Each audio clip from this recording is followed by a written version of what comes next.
That's fine. That's fine. Oh. I mean, she still has the 4-piece.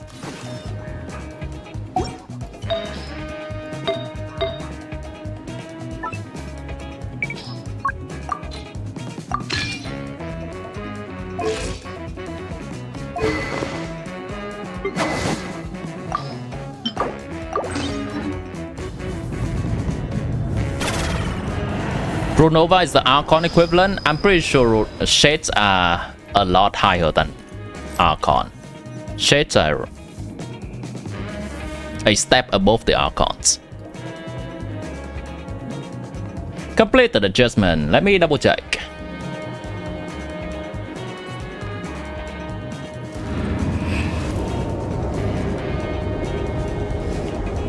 Completed. Located Odette, remove the land statement while preserving the rest of the formula, ensuring no left formula plus remain would break the formula.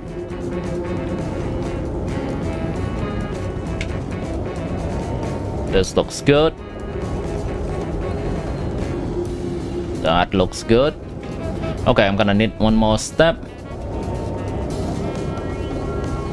Okay. Okay, that's good. I will need another batch edit for the DPS calculations for the team DPS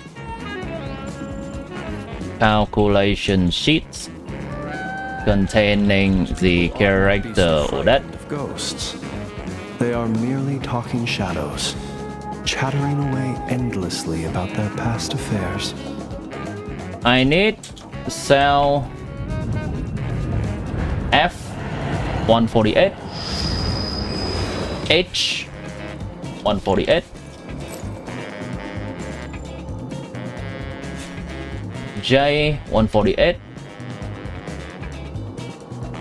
M148 to be filled. Let us have a modicum of patience for the richness correctly. and complexity of The wanton cruelty. The correct example has been done in the Sanya Odette Alio sheet. Please copy these respective formula for these respective cells into the other sheets containing the Odette character, usually signified by the sheet name containing let me double check. F, H148, J148, and M148. Boom. Go AI. Get back! Hello, Aoi. Snatch it from my grasp! Ultimatum protocol. You Stay won't clear. distract me this Nope. time! I forgot about that. Animal technique. Observe. Night falls. Close your eyes. A petty straight dark! Check absorption test. Flame. A new moon rises. Relay sequence initiated. Annihilation. Stay down. Be silent. Close your eyes. He's gonna move. Where? Here. Fear the dark. That I've longed for! Hello, Dinav.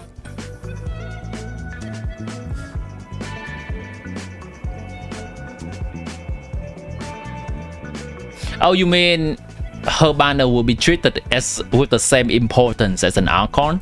Yeah, I think so. If Runova is released. I don't think Runova is gonna be released soon though. Her model looks slightly chopped. I believe her model is as detailed as a deported NPC, but not as detailed as a character to be released. If they're gonna release her, she's gonna need a model revamp like Sandrone. They can do that, sure. They can do that. But they will need to do that. I think a lot of the details on her model is now currently only being painted on rather than being fully modeled out 3D. It's similar to the NPC clothing that you see. Most of the details are painted on rather than having the 3D shapes behind them. So let me show you something, for example. Like Flint's, these things, these straps on his bodies are fully 3D model, and you can see the different layers, right? You can see through some of these, and you see the sky. The details are layered. This is a different layer than this. Exactly. But none of them believed me. Yep, you're right. Can we put finger next? I believe this thing is slightly indented. Yeah, this has shapes to it, 3D shapes. But when we look at an NPC, even though this may seem like something that has depth, if we look at the right angle, we're gonna see that this has zero depth at all, and it's just painted onto a very flat shirt that this guy has.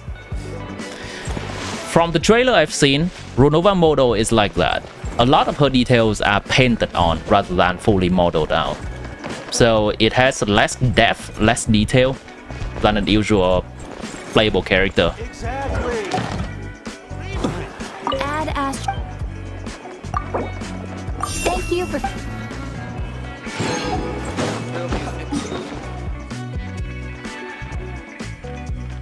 And I'm not sure whether it's simply just the live stream itself, but her model seems a tiny bit lower resolution as well. But that could just be a live stream render thing.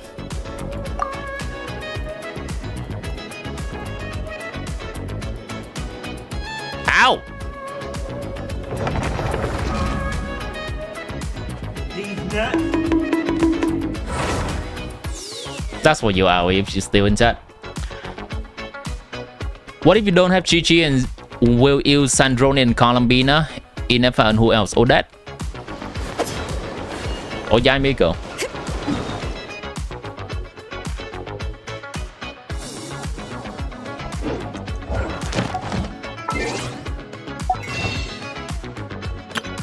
Have I taken the monthly allowance? I have not. I have enough scrubs, these as well. If they model every NPC on RTX 50 and 90 screaming to run this game, yeah, I agree. I agree. But yeah, that tells me that Runova seems to be an NPC for now. And if the leaks about Dance Leaf being playable is true, hello Bennett, I already have him C6. If the leaks about Dance Leaf being playable is true, then I believe that he's gonna be the second main push of Snatch Naya alongside with the Cryo Archon. So we are likely not gonna have another important character coming up. Important and hyped character.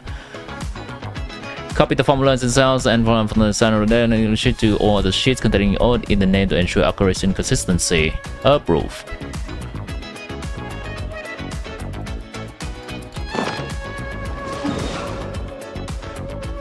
$300 pools? What am I saving for? Sarisa. Duh. Duh. And I do want to be ready if they happen to release Runova. I do want to be ready. Even though it's not likely. Having a backup plan is nice. With the marrow of the three groups in my hand, behold the false moons fall!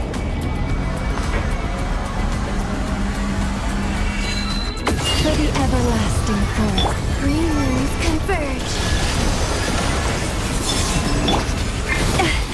Ow. Committed to memory. Sharing my knowledge. Can't hide the truth. Pathetic. That's more like it. Excellent. The deception ends here. A new moon rises. Blades of cold resolve. Receive my blessing. The temple of wisdom.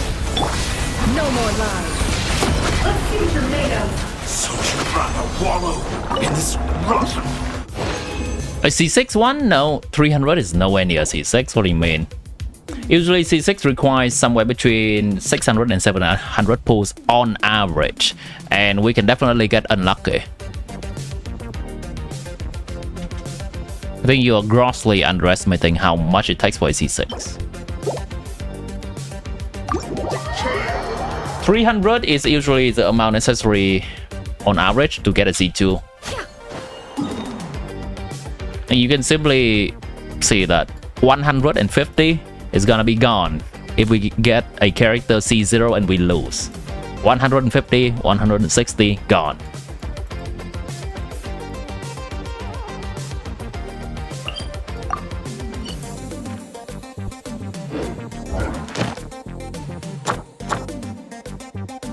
Have I done the Mora thing? I have. Alright. Another Dottore up on the chopping table. Sandro and Colomino, that enough isn't necessarily the best, but it works. Not sure if any should be swapped out for 4 stars.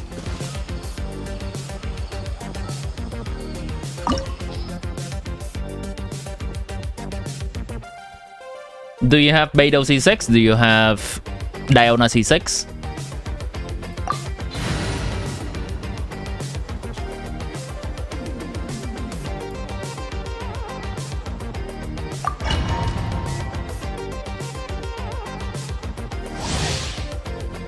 Bina, not Flames, Nefer, and Zubai on account. Only Inefa and Linnea. Sun and Goblet reroll on both new. Okay, so if you have Zubai and Linnea, I expect Colombina to have an Albert set.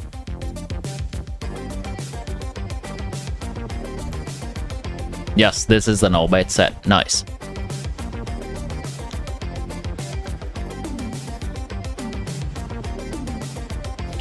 Okay. In a Zubai team specifically, and with a signature weapon for Colombina, do not use an energy recharge sans. Use either an HP sans or an elemental mastery sans and burst when available. You can burst every other rotation. That's fine. Prioritize her personal damage rather than bursting. Burst when available. That is in a Zubai team specifically.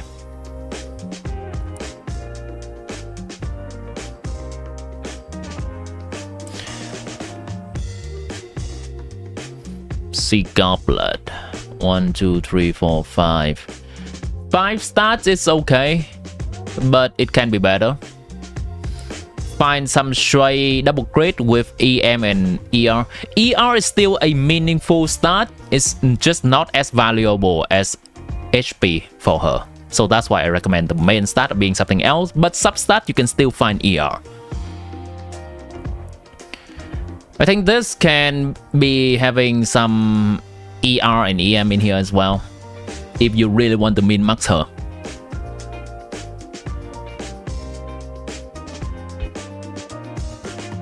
Do note that if you have an Illuga in a Zubai team, Illuga gonna provide more crit rate for her as well. So this may already be overcapping by 1% if Illuga is before C6. If Illuga is C6, he gives 10 crit rate and you only need 75% crit rate for herself. So just minor optimization for the artifact stat.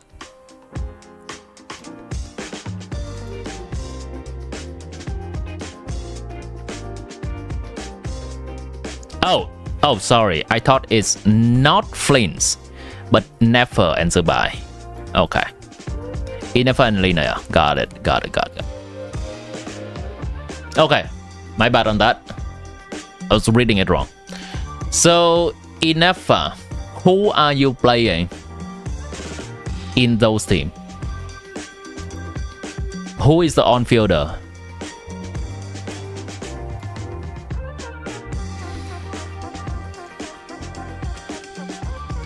If Columbina is C2 and an on-fielder is not synergistic and an on-fielder is not modern, not good, I would still recommend getting a non-ER stance for her, because now her personal damage becomes more important than bursting to buff the team. Navia, Silonan, Binafa, Raiden, Kazuha, Sucrose, Raiden. Okay. Okay. Yeah, give her an HP stance.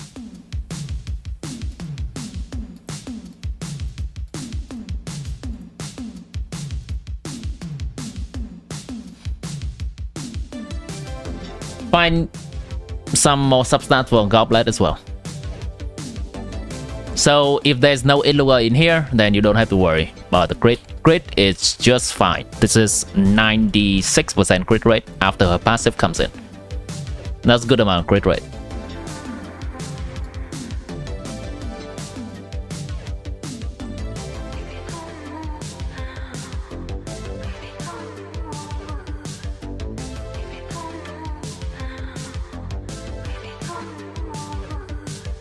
Okay, double checking a few things.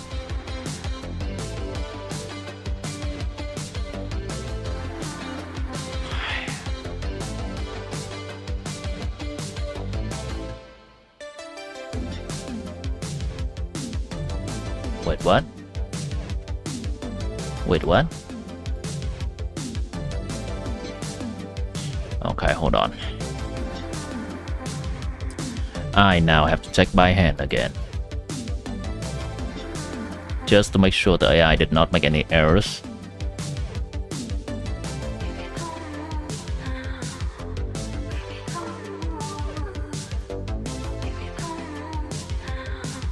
Alio C2.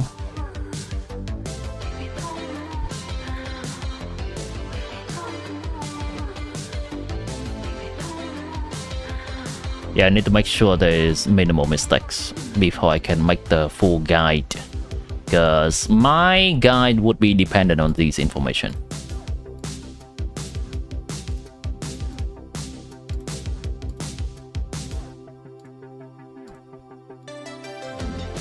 That's a lot of teams.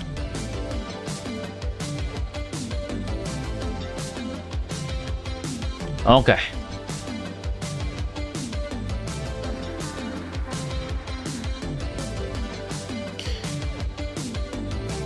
C2 and weapon make it for 35,000 HP. That's good. More is better.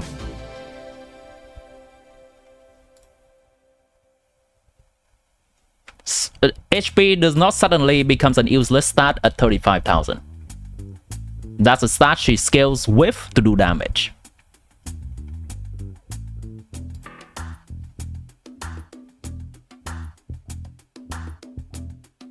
Yeah, something is not exactly right.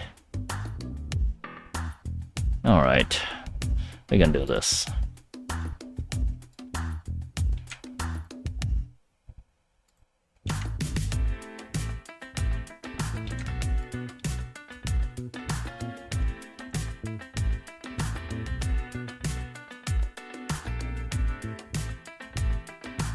GG, know that. Yep, that's good. That's good. Odette, paste that in. Alyosha does not heal the entire team, so we get rid of that. Put that in. Once again, Alyosha does not heal the entire team, get rid of that. Odette, that's good. Boom, get rid of that. Odette C2. That's good. Thank you, Gemini. Ceylon and C2, once again, it does not suddenly make HP bad.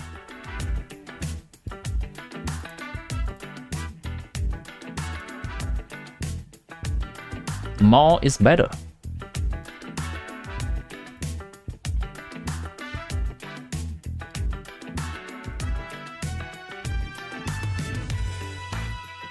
Is there a point that you don't want to give Mawika attack?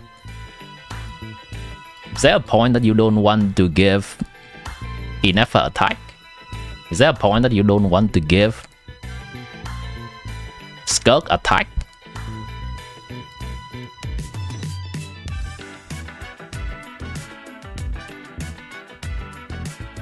That's the stat they use to do damage.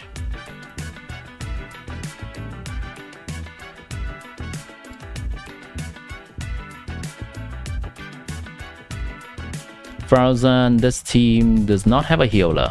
Oh, let's get rid of that.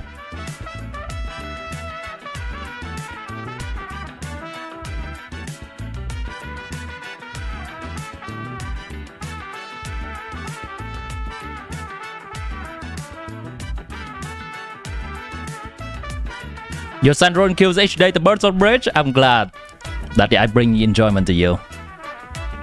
How to play the Skirk in Imaginary Theater. You put her in and pray that you get a Scophia.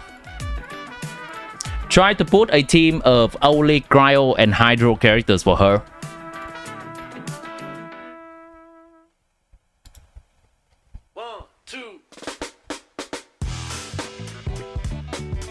Give me a moment here, chat. I'm making sure that all my calculations are correct. Do my due diligence of a person who makes guides. This team do not have a healer for Odette, so let's remove that. Same goes with this.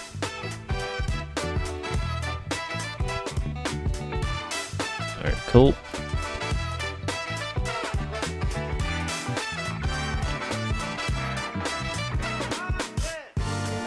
Is Alyosha a healer? Yes, Alyosha is a healer, though he only heals the character on field. He can heal an additional character at C4. So before C4, so C0 to C3, Alyosha heals the character on field. At C4, he heals the character on field alongside with the character with lowest HP in the team.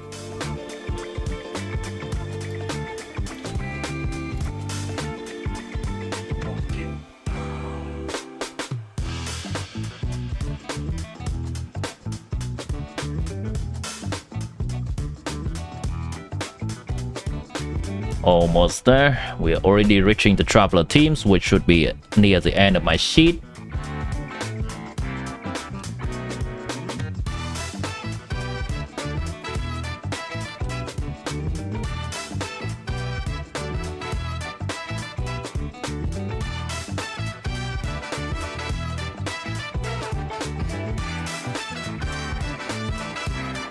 Traveler. No Odette. Oh, wait, hold on. Where's Odette? This is not Odette. The hell? This isn't Odette. That's the wrong name of the team then. This is supposed to be Chi-Chi. Let's go.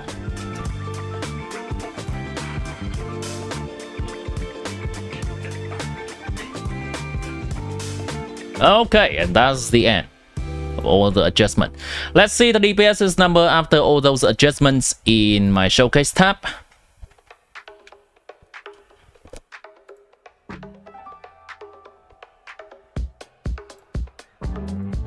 Seems about right. Okay.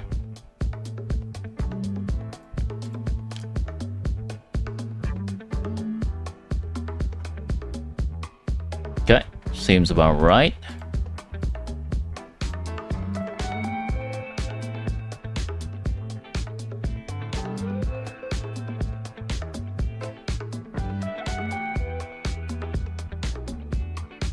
Good. Checking Mizuki team again. Yep, that's good. A random check. That's good. Yep, that's good.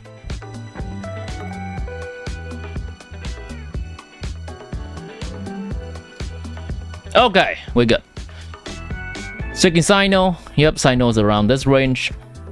Checking Risley. Risley is around this range.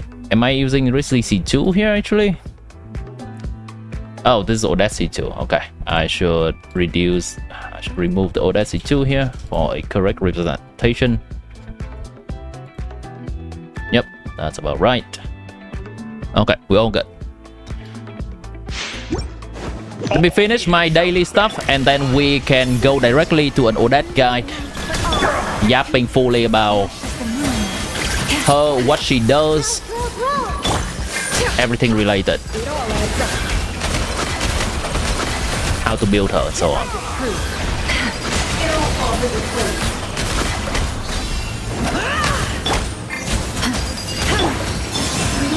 Converge for the everlasting forest. Receive my Commit it to memory. Make yourself at home. It all falls into place. No more lies. Question: Sandroni's gadget, the tea table thing. Does the quest work with the Sandroni or no? We can only do the quest if we have Sandroni. The quest does not exist if we do not have Sandroni. Hello, let me know. Welcome back. What's the damage difference between CMC and Odette? They are not the same role. CMC has two different roles. In a team with electro character, CMC is an on-field DPS. In a team with a Nemo character, CMC is an off-field DPS and support. Odette is always an off-field DPS and support.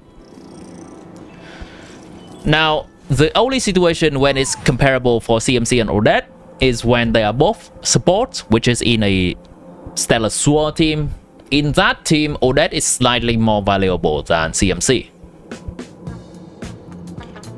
In other situations, CMC is an on-field DPS while Odette is a support, once again. Snatch it from my You may ask, why is that the case? CMC has abilities that say if this happens, he's an on-field. If the other thing happens, he's an off-field. It literally says that. Well, it says that in more complicated words, but that's the gist of it. Similar to Lauma in a regular Bloom team buffs a slightly different thing, and Lauma in a Lunar Bloom team buffs a slightly different thing. Can I disprove? new world that I've longed for.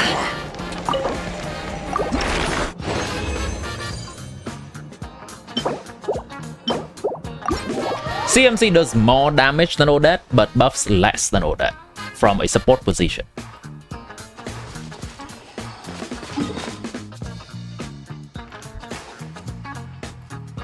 Okay, I'm done. Let's get to the Odette guide.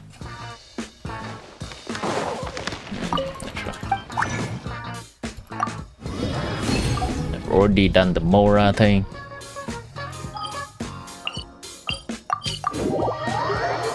You need help killing a Natlan boss. This is not a great time. And if you can help, ask someone else in chat to help. Maybe someone's available. Let them know your server. Right now, I'm working on yapping about the character coming out next patch.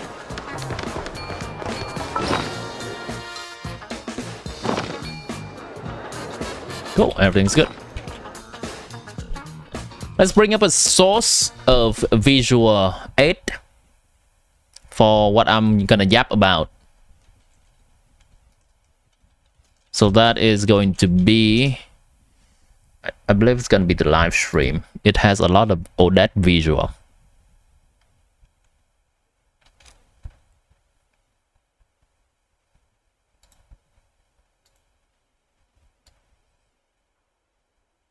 For the instrument, but also very exact. CMC does Sandroni level of damage in some case. Those cases being C6R5 CMC. Yeah.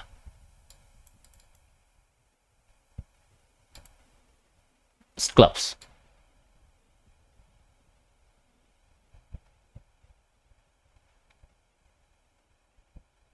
Where is the Odette part? There we go. 是女士的，她也是一位刺客，对奥黛暗恋的会擦里，她期望她在这种旁人听奥黛塔的加上无随机应战。具体来说呢，只要奥黛塔处于我们的队伍当中，她就能将队伍触发的超导反应以及冰扩散反应转。Okay, so let's talk about that. Let me bring up my notes real quick on which part I should touch on when I talk about Odette. There we go. So first of all, Odette is an off-field character. She does damage and she provides support for stellar teams, which is the archetype of teams in Snatch Naya. Sandrone is a character that right now does a lot of stellar conduct damage and can play in stellar conduct teams. But from next patch, we're also gonna have Stellar Sewer, which is gonna be Cryo plus a Nemo, but a special type of reaction for Snatch Naya characters.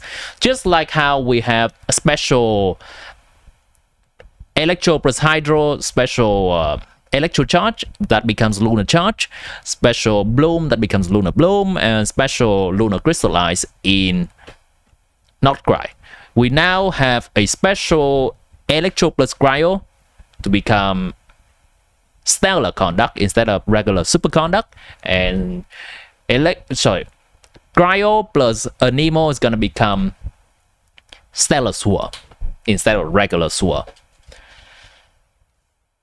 Odette being a Cryo character that can enable both of those reactions for her teammates. As long as she's in the team, then her teammates can have access to those special reactions. Sandrone also has that capability, but obviously the difference is that Sandrone is an on-field DPS. From next patch, Cryo Traveler is also gonna be able to have access to those reactions and enable those reactions for their team. Cryo Traveler is a pretty good character, but we're gonna talk about Cryo characters at a different time.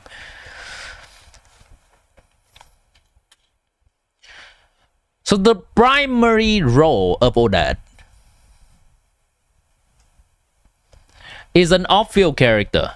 We cast her abilities, then we swap off and we'll play a different character. In this case, we're gonna seeing Mizuki doing Stellar Sewer after the Mizuki buff for Stellar Sewer stuff. And in this case, we are seeing Risley being supported by Yamiko and Odette here, doing Stellar Conduct reactions. So that is the role of Odette. I would say that Odette is a good point of comparison for people to visualize Odette is she's a Columbina light. She enables, so far, she enables every single stellar reactions for her teammate, just like Columbina enable every single lunar reactions for her teammate. And Odette does a similar amount of damage to Columbina from off-field. And Odette also provides a team-wide buff, similar to Columbina. It's just that Odette does not have the Archon budget. So it's only a light imitation of Columbina. I believe in terms of power budget, Odette is slightly below. If you remember,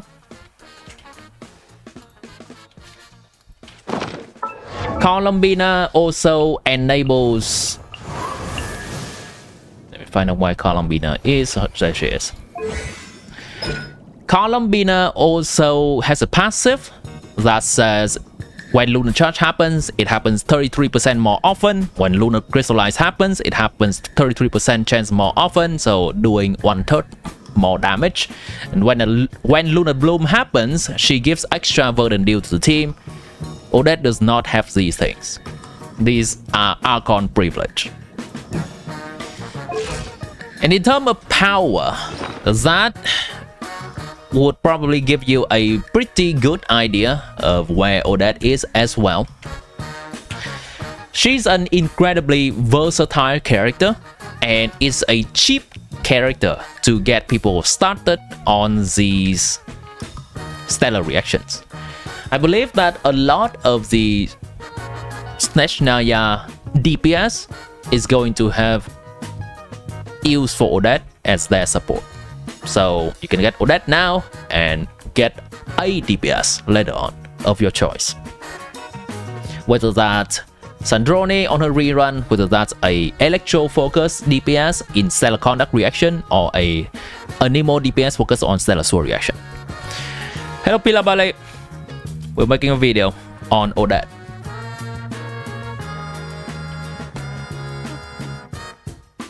Now let's go a little bit more in depth into her abilities. We know what her role is, but what specifically does her kit provide? I'm going to give a very easy to understand version of her kit. Well, I think I like Nanoka visual a little bit better. Let's go to that website.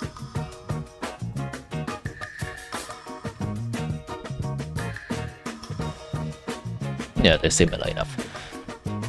They're similar enough.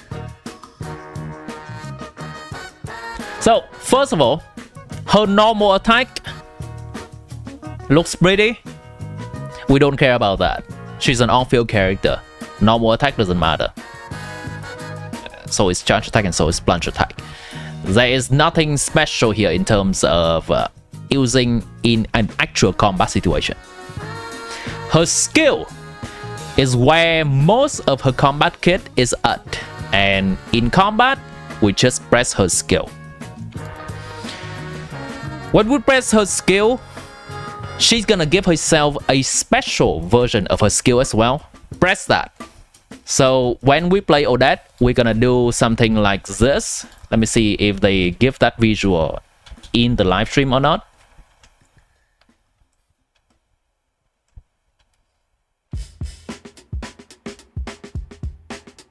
They are not giving us that visual in the live stream. Hold on. Oh, I think here it is, right? Yep, that's a special version of her skill where she and her doubles are doing a little dance right here and they do bigger damage. This is somewhat similar to Linnea, where we can tap her skill multiple times for her to do the big damage immediately. For Odette, it's pressing her skill one twice for her to do that. And in all of situations, we want to press her skill 2 times whenever we cast it, because most of her damage is coming from that instance, a big nuke that happens right here. Oh boy. Hello Milo. Oh, apparently it goes to the music part.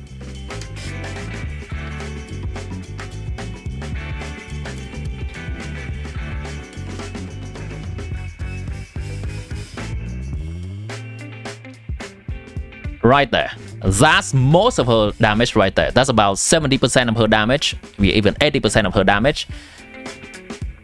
We're gonna talk about the burst later. Her burst also summons the dance double, which is, you can think of it like Fischl using burst to summon Oz. So basically, pressing her skill once will summon the turret double that continue doing damage. This thing right here that continues to stay on field and do damage, teleports to the enemy and do damage constantly every 2 seconds. But that is very small damage. The existence of the double is mostly to apply cryo. The damage is not as significant as the instance of her skill cast immediately. I can give you the numbers real quick, just for comparison purpose. When she presses her skill 2 times, she is going to do 520% of the multiplier from her talent.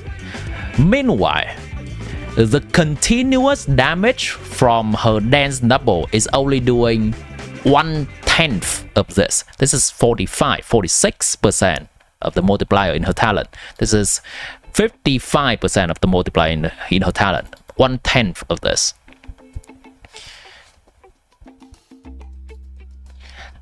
Now, what about her burst? Odette's burst looks pretty, and it does summon her double again, right here.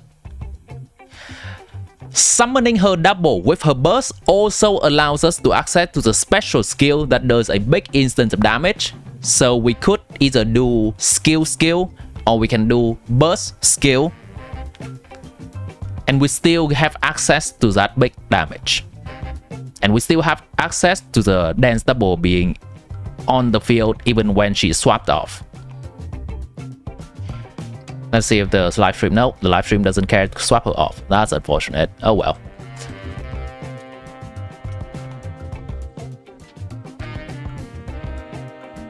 Like Durin skill, double tap on Durin. Yeah, you can think of it like that too. The first tap will only summon the dance double, but the second tap does big damage. I think Durin first tap is just to start the skill, and the second tap is to enter a state and do damage. So they are slightly different, but if thinking about that helps you, you can do that. Quick question, how good is R1 Prospective to Shovel and R5 Protective Shovel better than Skyward Spine? For who?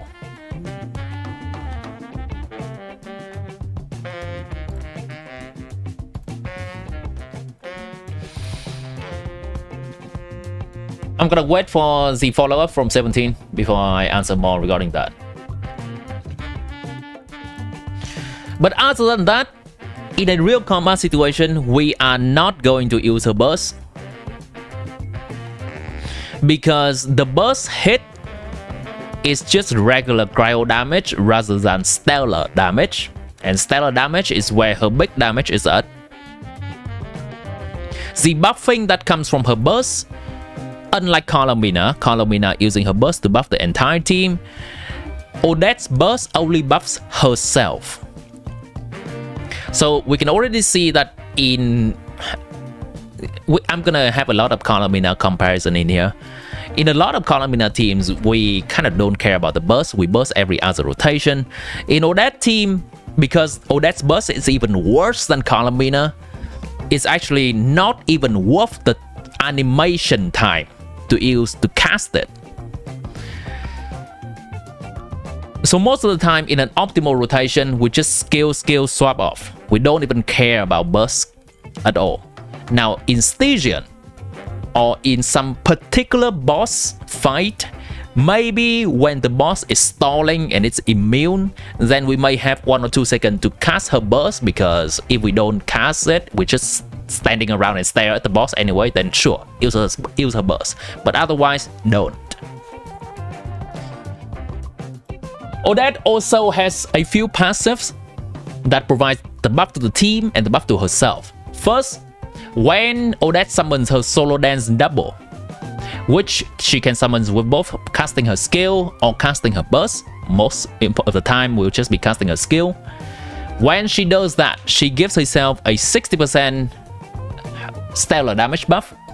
However, when we swap off from her, she's gonna give that damage buff to her entire team. And that works out nicely, because when she does the big instance of skill damage, she's on the field and receiving her own buff. But when she is swapped up and she no longer does big damage, she's now giving the team that buff. That works out nicely. The second passive that she has gives her additional stellar damage based on how much attack she has. So this starts at 1000 attack. So for every 100 attack, Odette has over 1000. Her stellar glimmer damage is additionally increased by 1.5% of the original damage. She can deal up to 30% more additional damage in this way. It starts at 1000. So at 1001, we're gonna get 1.5% buff. At 2000, we're gonna get a 15% buff, and at 3000 attack for Odette, we're gonna get the full 30% buff. It is nice to reach 3000 attack for her, but it's not important. It makes attack percent substat a bit more important than usual, but it's still not as important as crit. So we're gonna talk more about prioritize for her weapons and her artifact stat in a bit. Just know that you don't have to get 3000 attack. It is a nice bonus. And finally, when Odette's in the team, it says here that she can enable both the new reactions for the characters, and she gives a base reaction bonus for the entire team. This is very trivial. 1400 attack. Wait, hold on. Is that 1400? Oh, sorry, 2000 attack, and she's already giving the team the entire buff, and 2000 attack is a no-brainer. She's always surpassing this. So this is basically just a 14% base reaction damage bonus for the team. We don't have to worry about that.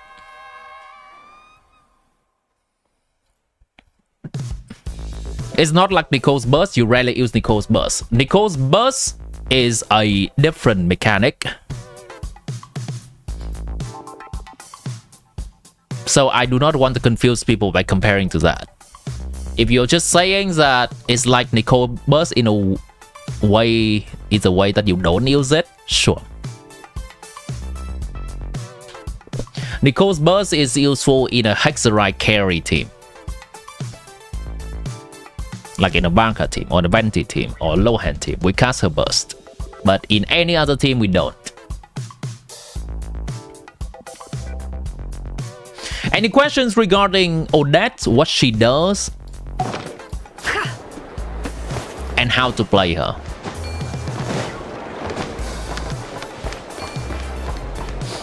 Let me give you an example of how to play Odette.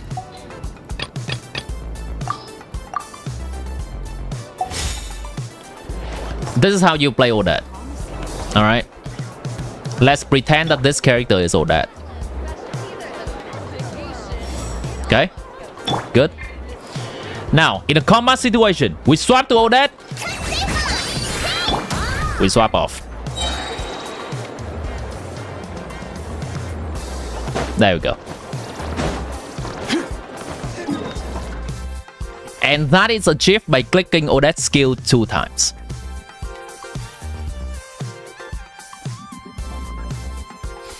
Now that we know what Odette does,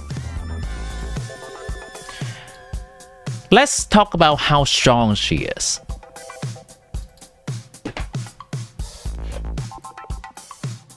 And for that, I have done a lot of calculations during the beta period.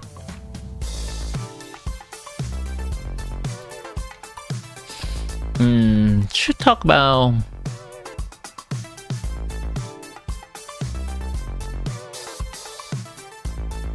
Should I talk about her gearing first?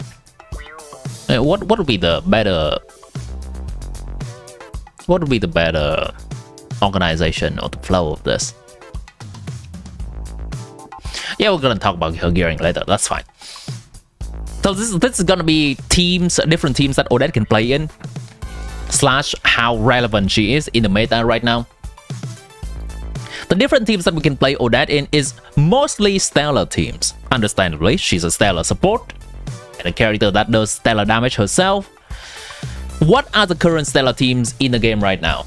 Let's divide them into two. First, stellar conduct, and second, stellar sword.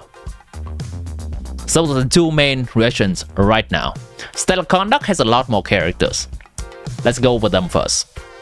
Sandrone is a new DPS that's just released in Luna 8, and Sandrone, understandably, works well with Odette in a stellar conduct team. So the best Sandrone team with Odette right now is with YC1 and Escovia. Every character at C0R0 is reaching close to 190,000 DPS, which is the new ceiling for DPS these days. I believe Zubai was holding the ceiling for DPS, hovering at around 170 to 180 depending at your Illua constellations. And Sandrone has established a slightly higher ceiling at this point from next patch. You would love to know what weapon you can pre-farm for low budget? Absolutely.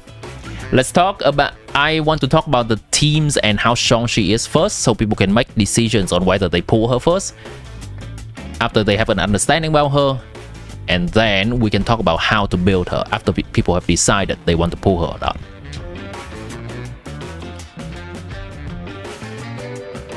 A few other teams: Sandrone, Yamiko C1, Odette, Chi-Chi, around 180k. Sandrone, Yamiko C1, Odette, Alyosha C6, 176k, slightly below Chi-Chi. That's Alyosha C6, by the way.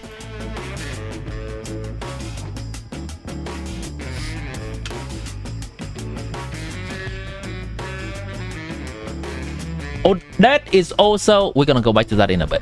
Odette is also useful in other stellar conduct teams like Risley. Risley, Yamiko C1, Odette, Escovia. So basically we're just replacing Sandrone with Risley here. I guess I should be calculating Risley at the baseline of C1 now because his constellation is now free. I will add that at some point in the future. Just know that this is for now C0 Risley. This is reaching about 170k DPS, which is incredibly close to Sandrone team with the similar teammates. Risley is a pretty good character. We can also play Sino as the Electro Stellar Conduct DPS in the similar team. This time we're gonna use Sino, Yamiko, Odette, and Sucrose. This team is reaching about 143,000 DPS. So that's to give you a few benchmarks of where teams are at right now. 143,000 DPS is around the level of Mavuika and Skirk with combo. It's around the level of Flames, and it's around the level of Varka with Brune C6. The extra info already has Risley C1. Yeah, it does. I should update these numbers though. I should update these numbers. Hold on. C1 178 slightly. Yeah, I should update all of these numbers. 168, 178, and C2 220. 219.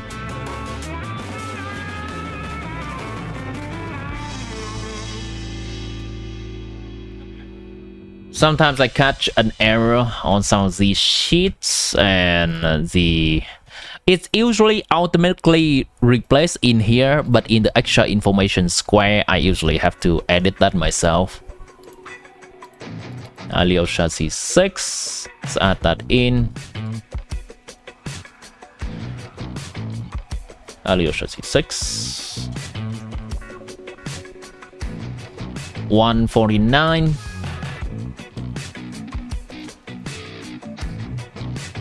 211.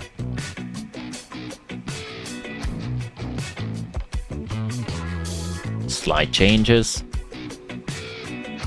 Anywhere that I type the number in extra information square, I should adjust them.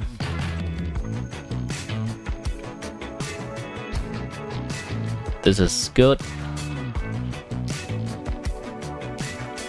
Good enough. It's 176 instead of 174. You know what? That is not a too big of a difference that I have to fuss about. 174 versus 176. That's fine. Yeah, these numbers right here are automatic, but this I have to enter manually. Alright, where were we? Is Stellar Sword available next patch? Yes.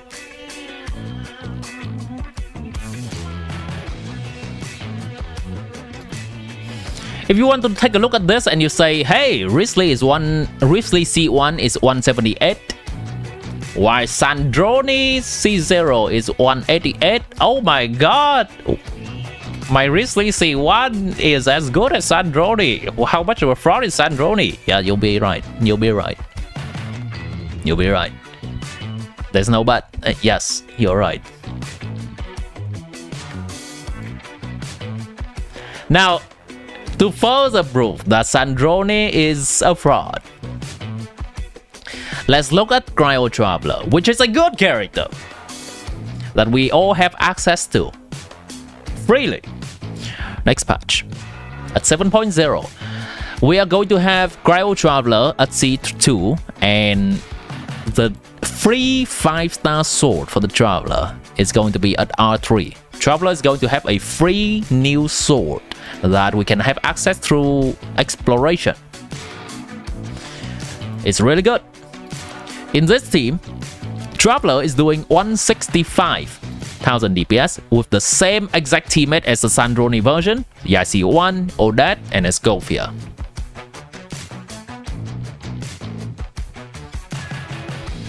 Now, to be entirely fair, Sandrone has a bit better quality of life than Risley and Traveler.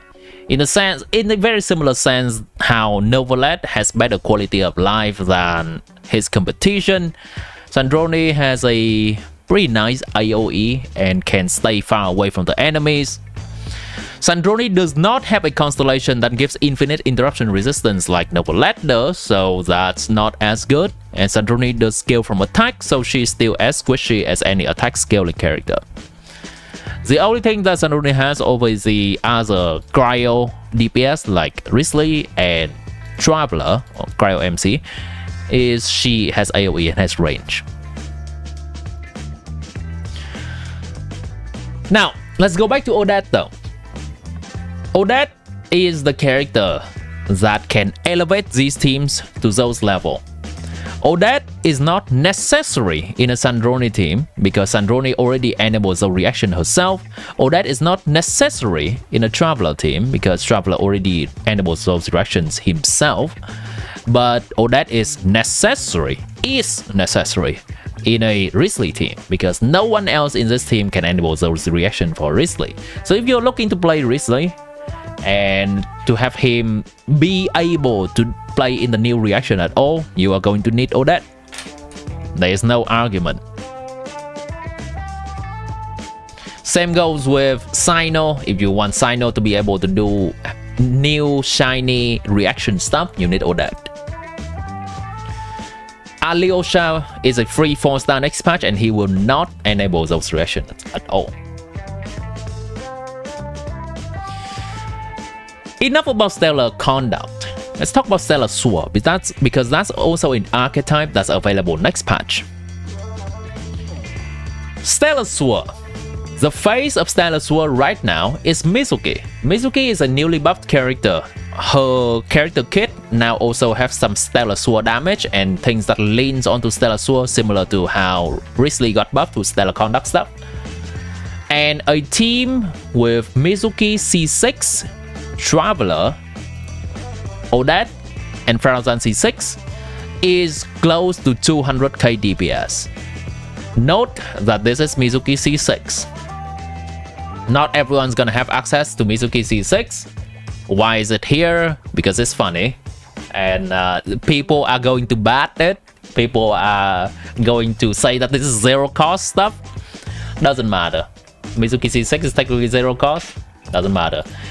The ones that are most useful for many people is Mizuki C2 or Mizuki C1.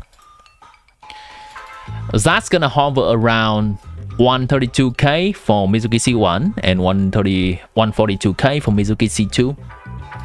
That is in a pretty good range, and that's also in the range of Mavuika and Skirk with combo. That's in the range of Flints and Varka with Brune C6.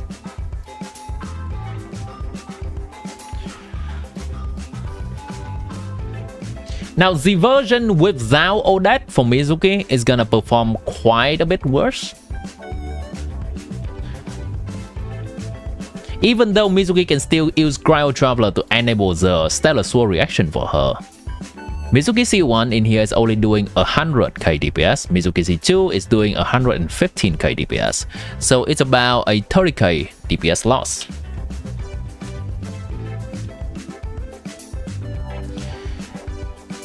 This is still possible to get through some fearless shield. So if that's all what you care about, you could play Mizuki with Traveler, Chi-Chi, and Sucrose and try to squeak through a fearless clear with some good gameplay, maybe some good artifacts farming. You could do that and not need Odette. Hello Risky, welcome in. We're doing an Odette guide right now. We're gonna go through everything that I have prepared first, but if there are still more questions later, I'm happy to answer those.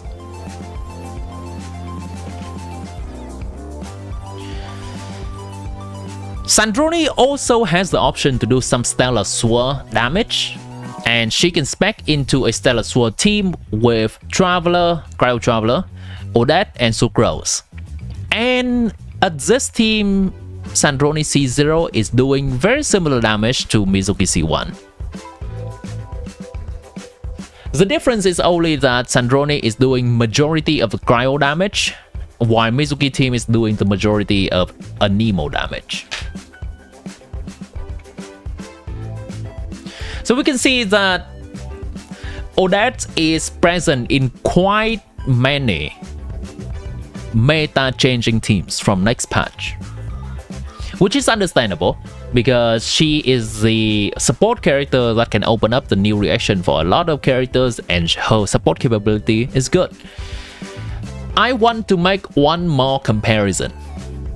I want to make one more comparison. So this is what I've done for a baseline of comparison between Yamiko and Odette. Sandrone, Alyosha C6, Escofia with Odette. Compared to Sandrone, Escofia, Alyosha C6, and Yamiko. So basically, the same three members of Sandrone, Escofia, and Alyosha.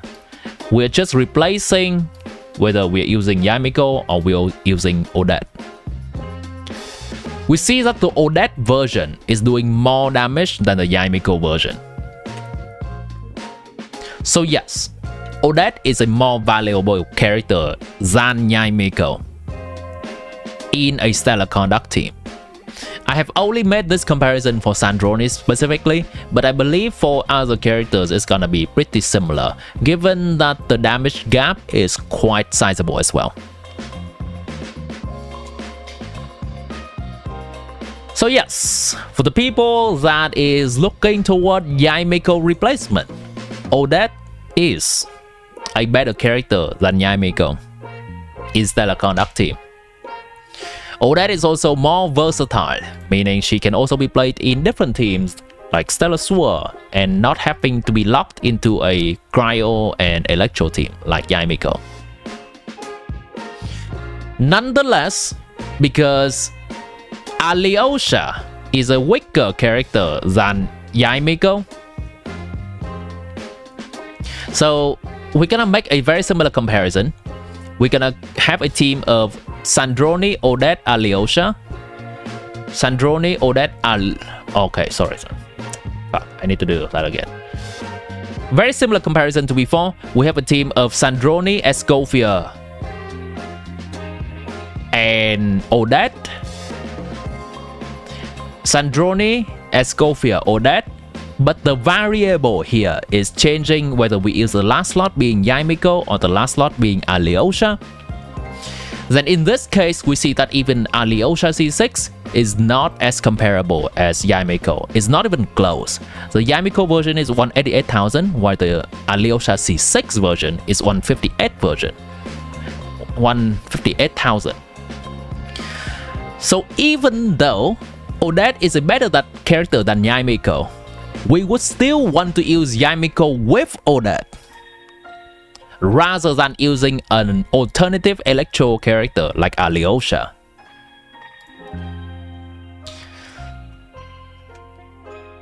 As I have mentioned in a few videos before, Yamiko will need to be power gripped 3 times for her to be kicked out of the Sandroni team. The first time Yamiko is power gripped, we kick out the 4th slot character. The second time Yamiko is power gripped, we kick out the 3rd slot character, like Chi-Chi. The 4th slot character, we kicked out Beta, we kicked out Diona. And then when Yamiko is power gripped the 3rd time, now we kick out Yamiko.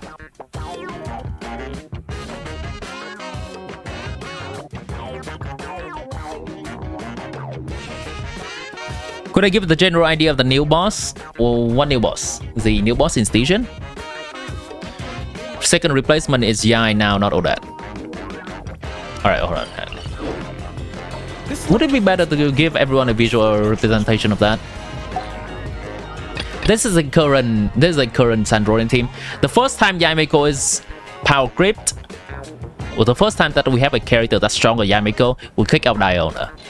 The second time we have a character that's stronger than Yamiko, we kick out Chi-Chi and put that two new shiny characters in here. Power grip character number 1, power grip character number 2 is gonna be here. And the 3rd time Yamiko is power grip, now we kick out Yamiko. New station boss, well, we're gonna table that discussion to a bit longer, a bit more, until after I finish all that stuff here. So now that you probably know how strong Odette is and maybe come to a decision to pull her, then let's talk more about how to build her specifically.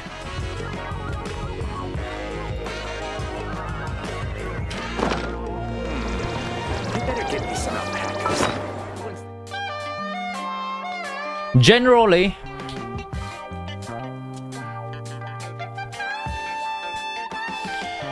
if you just want an artifact set to equip on Odette and forget about it and don't ever worry about it again, use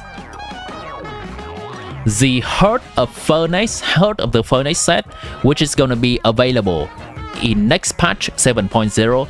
I am just going to refer to this as the Stellar support set for now, because what it does is that it gives the entire team more Stellar damage bonus.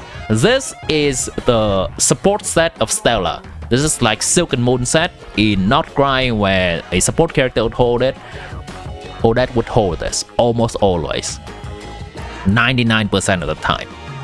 The 1% of other time is whether you put Odette in some weird team, or you have a lot of constellations on Odette that makes Odette do significantly more damage and you put her on a more support set, or the 1% of the time that you do not have Yamiko, for example, then you're going to use some other weird options.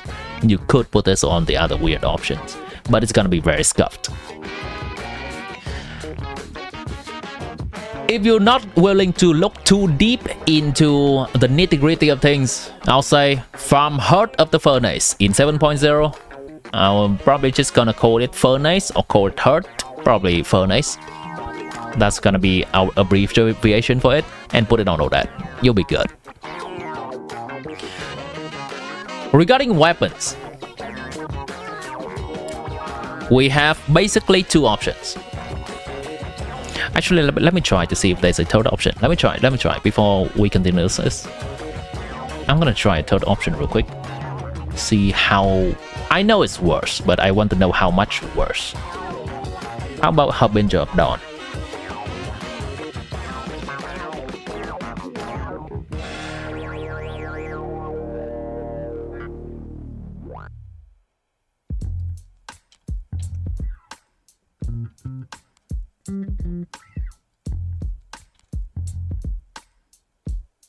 Harbinger of Dawn,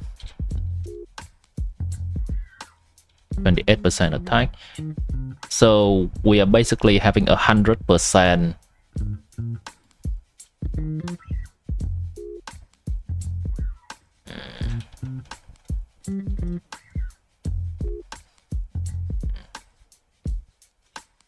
Is that worse or is that better? Okay, that's a tiny bit. worse. Okay.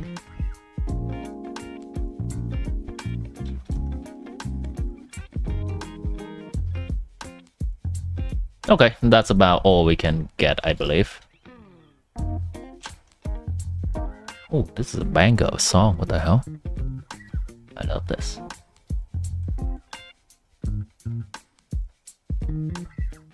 Yeah, Harbinger of Dawn is gonna be worse than Final of the Deep. Okay, 1% worse, but it's 1% worse. You can use it. Now keep in mind that Odette's damage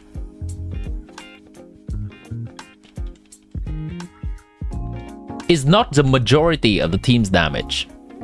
Odette's damage is generally 16% of the team's damage in a Sandroni team. Odette's damage is 20% of the team's damage in a Traveler team. Odette's damage is 15% of the total team damage in Sino team, and also around 18% of the total team damage in a Risley team.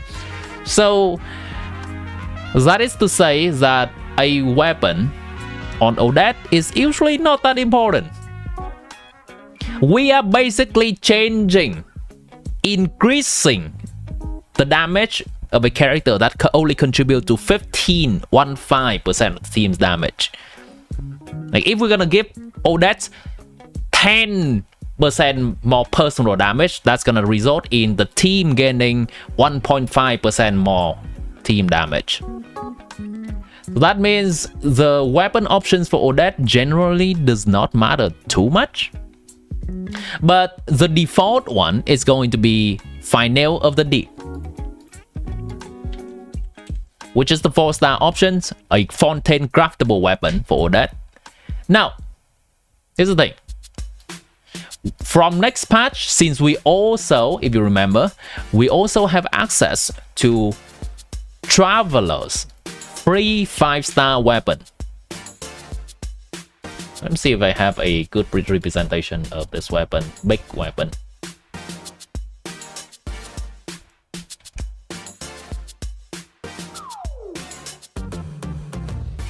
There we go. That's the Traveler's weapon, which we all have for free. The passive is only usable for the Traveler because the passive specifically says when the Traveler equips it, and only when the Traveler equips it, they gain the passive. But the stat is good. It's still a 5-star stat stick, and generally it's gonna be a tiny bit better than Final the Deep for Odette. So you can just slap Traveler's weapon on Odette and call it a day as well. The problem with this is that Cryo Traveler is also a good character. And maybe you want to play Traveler as well. Maybe in the same team with Odette or in a different team than Odette. If you want to play Traveler, you likely want to have Traveler swords on the Traveler. In that case, you give Odette Final the Deep sword instead. If you don't play the Traveler though, give Odette Traveler sword. Should you select C4 Mizuki and pull Odette as a good future investment? C4 Mizuki is a 0% team damage increase over C3 Mizuki. Well, not 0, it's like 0.5%. Mizuki's C3, C4, and C5 do not matter, basically. You see that C0 is this, C1 is a big jump, C2 is a decent jump, C3 is nothing, C4 and C5 is nothing. It's basically standing still from C2 all the way to C5. And then C6 is a big jump. Now, can you see yourself getting C6 Mizuki? Maybe. If you pull a lot and you foresee yourself losing a lot, and maybe. That's one step closer to Mizuki C6. The Traveler has the same passive as Sandroni Flame's Never ETC. Traveler has a similar passive. It's 7% instead of 14%. Flame's Never so on has 14%. Columbina has 7%. Sandrone has 14, Odette has 14%, Traveler has 7%. Let me double check. Hold on. Let me double check.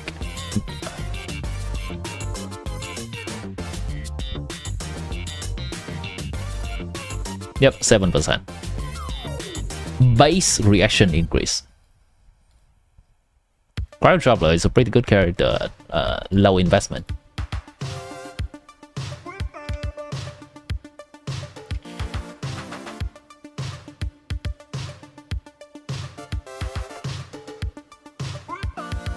Let's talk a bit more about the weapons for the people who may be curious.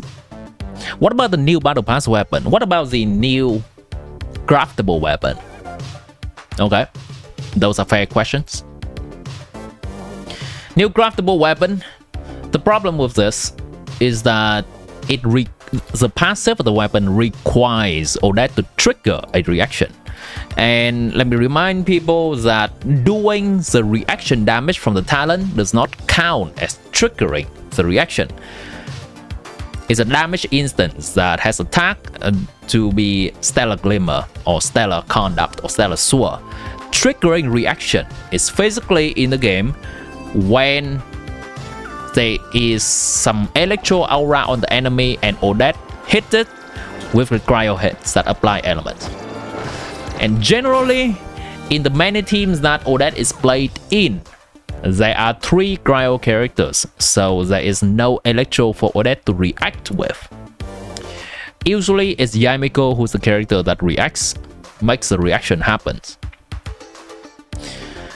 Even in a team with 2 electro characters and 2 cryo characters, whether Odette specifically becoming the one to trigger the reaction is still unreliable. And if it's not Odette specifically triggering the reaction, if it's Sandrone triggering the reaction, then the craftable weapon in Snatch Naya is not gonna be having its passive for Odette. So it's not a reliable weapon at all.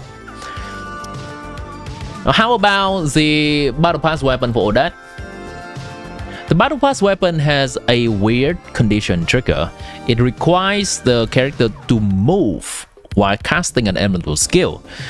I'm not entirely sure whether the movement from Odette during the special elemental skill cast right here would suffice. There's a little bit of movement right here where she jumps up with a double and immediately move down. Would that be enough to trigger it? Not sure. So we're gonna calculate 2 situations. Situation number 1, she can trigger it, and situation number 2, she cannot.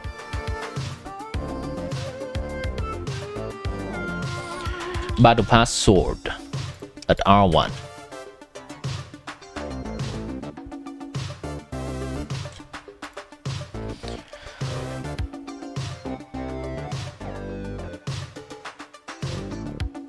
If she cannot trigger it, it's worse than Final the Deep. If she can trigger it, this is Battle Pass weapon R1.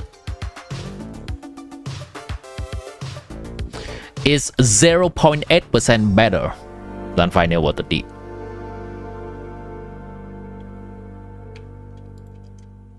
At R5 of the Battle Pass weapon,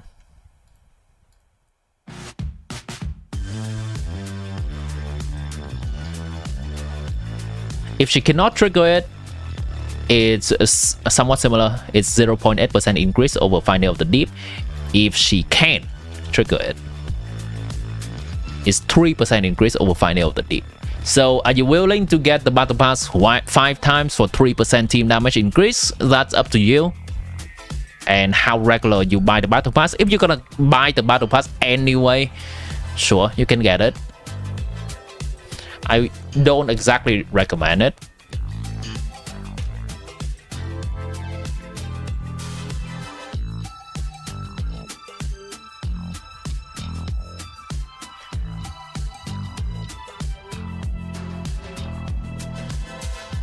To summarize, Odette's artifact, the new Stellar support set in 7.0, Heart of the Furnace. Odette's weapon, Traveler's Sword, or Final of the Deep, which is a fountain craftable weapon.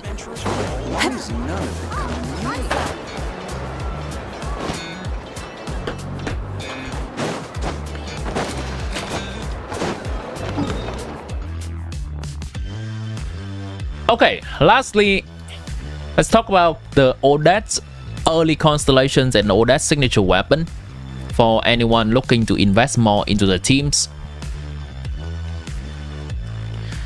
Odette's signature weapon is a weapon that increases her personal damage, and it has 0 buffing capabilities.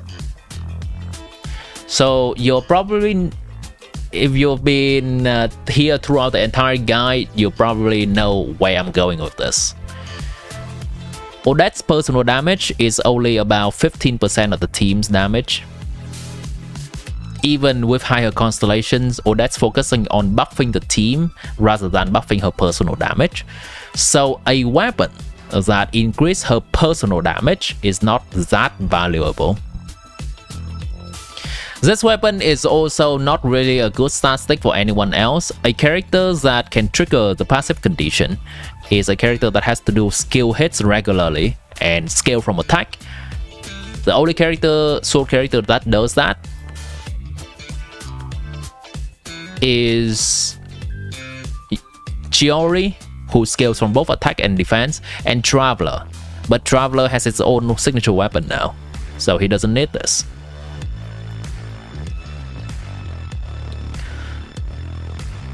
All in all, from my calculations, Odette's weapon is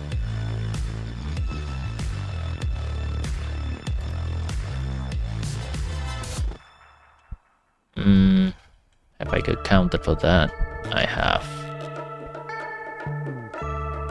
about a 5% increase to the team's damage. That's Odette's weapon. Yeah, 5.5%. Odette's constellations though, that's where the juices is at.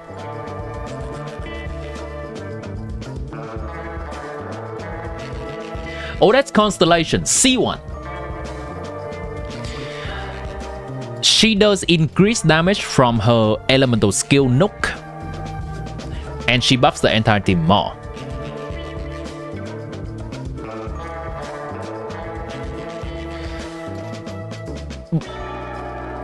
They are stopped talking about her stack, and she gives basically more stacks to herself and teammate. Each stack is at 50%, 15% stellar damage bonus, so it's basically 30% stellar damage bonus, alongside with the increase to her personal damage. So it's a constellation that increases both her personal damage and buffing the team more.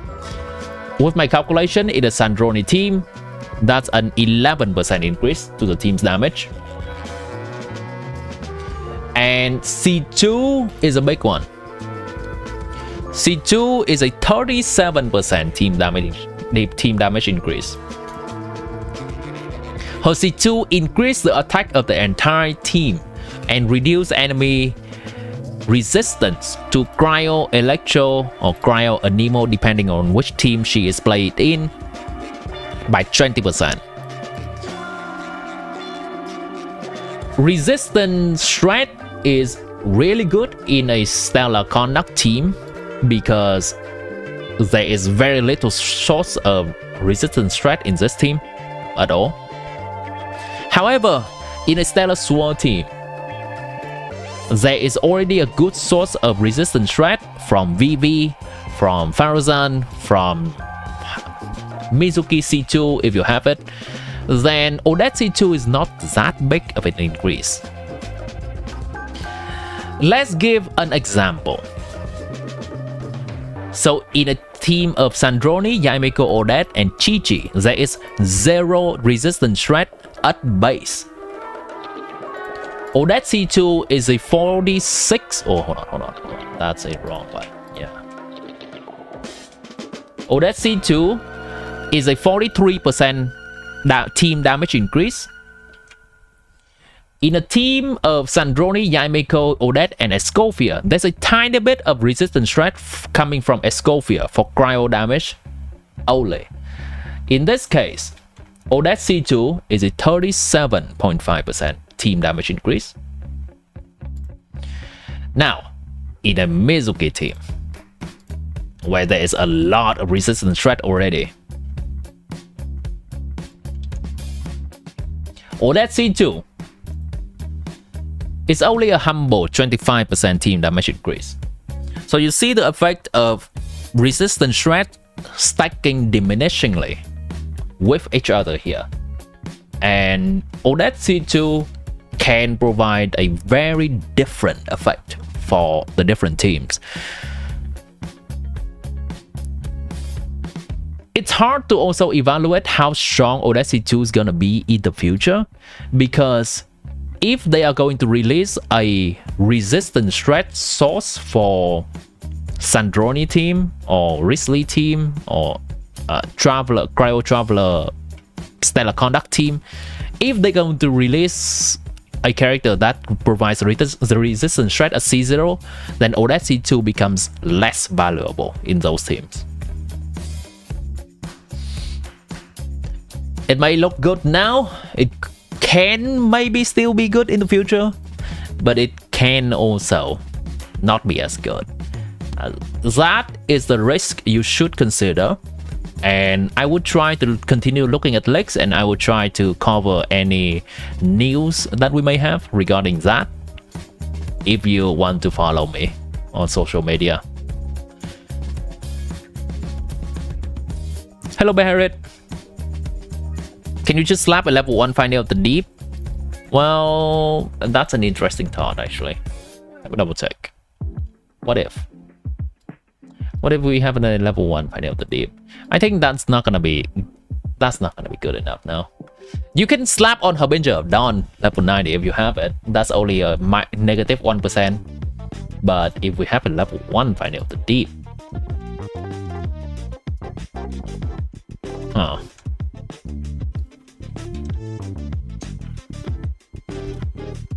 Yeah, that's a negative 13%. Don't do that. Like the different effects of swapping between different level 90 weapons is one thing. The effects of having a level 90 weapon and level 1 weapon is a very different beast. Level up your weapon. God damn it. You can use a worse weapon, but still at level 90. That's fine. Don't leave your level weapon at level 1.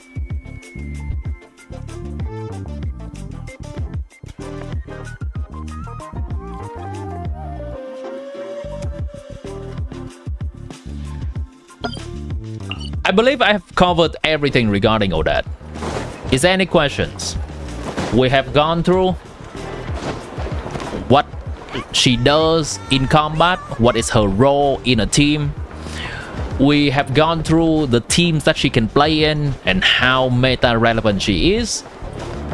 We have also gone through her gearing, what weapon she would use, what artifact she would use, and we went over her early constellations, C1, C2 basically, and her signature weapon.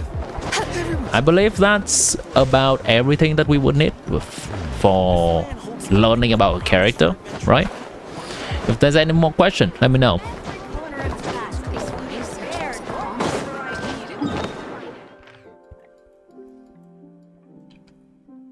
I need to run something, but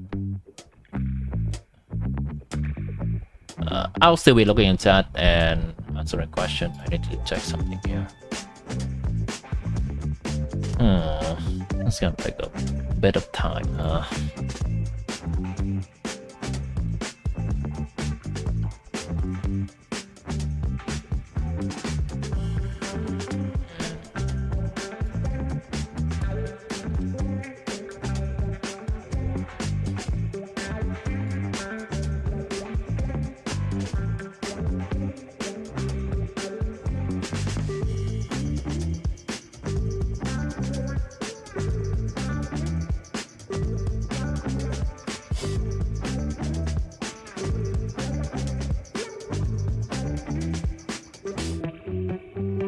What I'm doing right now is I'm trying to make a table of damage percentage increase for each of the stat we change on a character, so we can know more about farming priority for a character.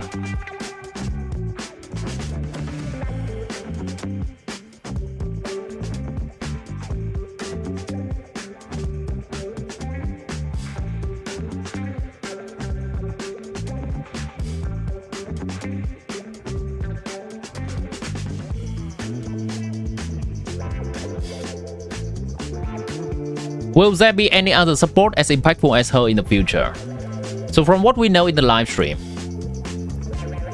what we saw is Midya is an electro character, Valerie is an electro character, Denisa is an electro character. There is probably at least one character in there that has to do with stellar conduct, right? Maybe even two. There are some rumors that Denisa is an on-field, or maybe an off-field electro stellar conduct character, and Valerie is an on-field driver for stellar conduct. It's very sus. They both have a vision instead of a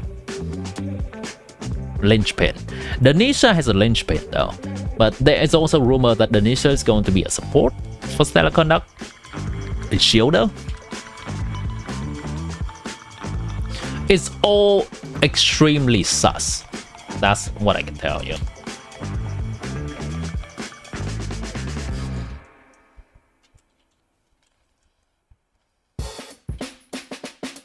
So I would say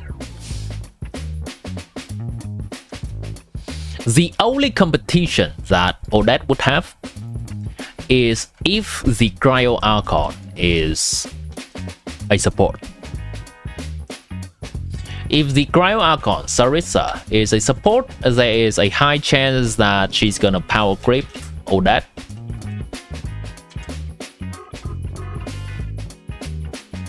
However, there is also maybe it's possible for Cryo Archon and Odette to play together in a team. Just like Yamiko needs to be power creep 3 times to be kicked out of the team, Odette also probably needs to be power creep 3 times to be kicked out of the team. Depending on what the other team slots are. Now, if the Cryo Archon is gonna be a on-field DPS instead, then she's likely gonna power creep Sandroni, and Odette is safe.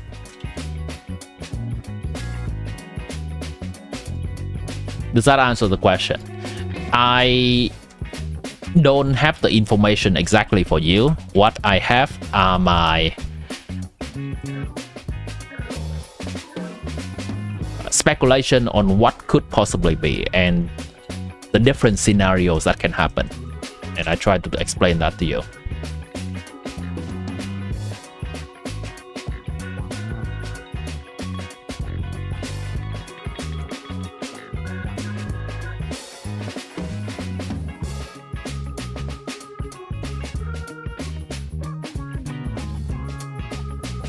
Yamiko. Oh, that's the wrong character. Yamiko is over here. Odette.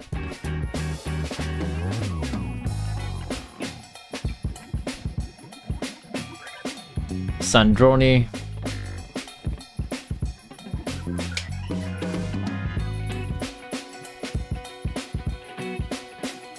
And their talents. 2989836.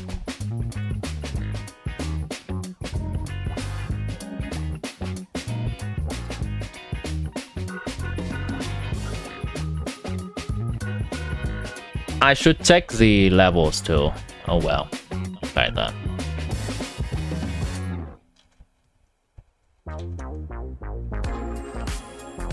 $24, 48, 33, 22.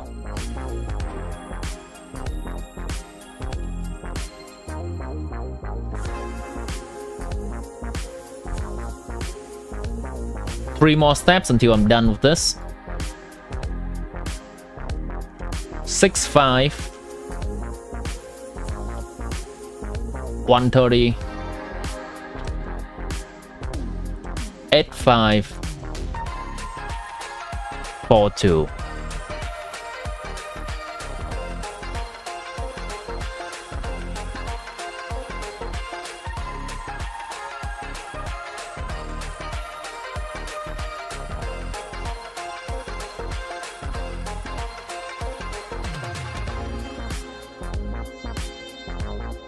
Yaimiko 120, 240, 143, 79.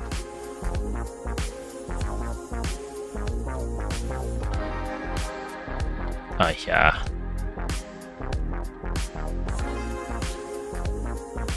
I already forgot the other number. God damn it.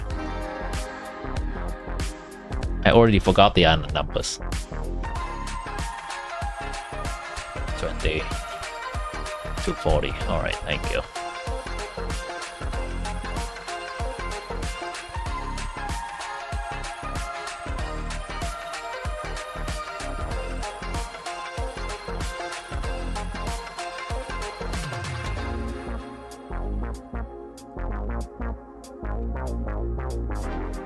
Okay, last 2 numbers here.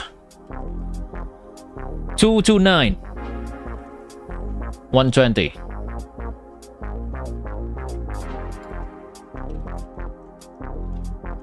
Okay, we have a table. I would try to have this table for every team and try to have that up to date as much as possible. But if you go into my farming priority tab in this sheet, you will see a summary of them. This will be a pretty useful table, I believe, for situations that you need to know who to farm for and what stats to farm for them. So for example, let's take a look at this team right here with Sandroni, Yaimiko C1, Odette, and Escovia.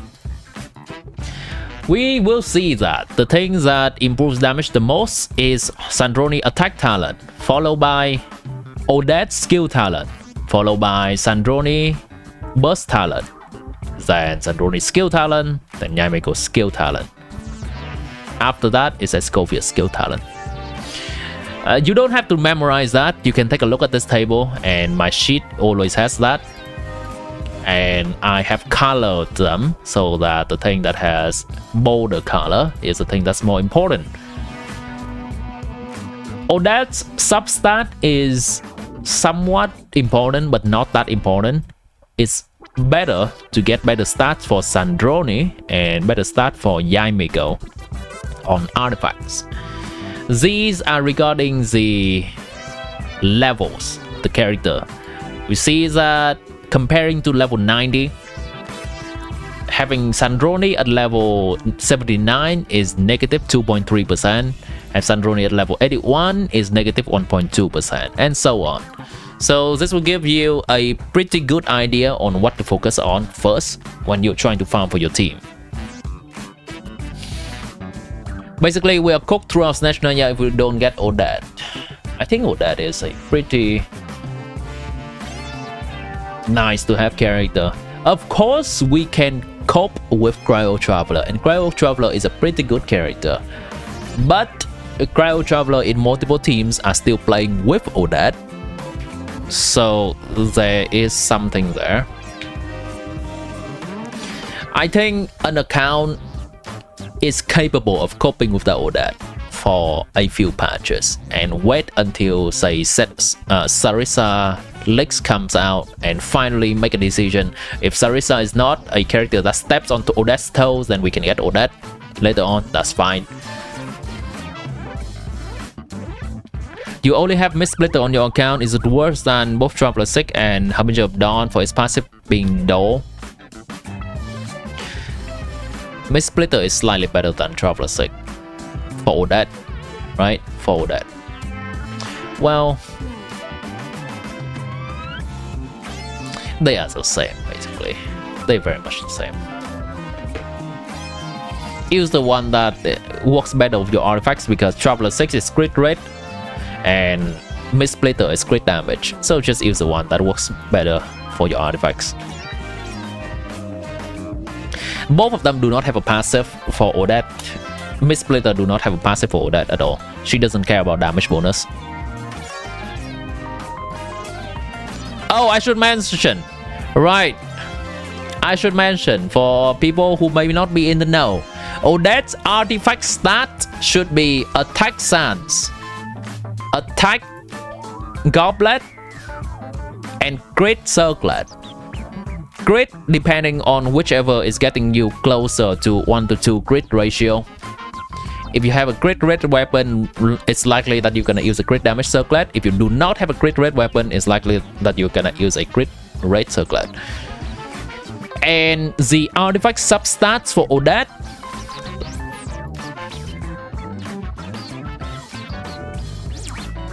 Crit is the most important, but then after that, elemental mastery and attack percent are kind of equally important. Let me double check here. Would it be better to give her an EM Sans or not? I don't think so, but I'll check. No, it's not. Yeah. EM substats in this case is slightly better than attack percent substat, but fully spexing into an EM Sans is not as good as an attack Sans. Fair enough. That's a relief? Yeah, no worries. Hello, Anvo. Final free after your exams. Nice. Welcome in. I hope your exams goes well.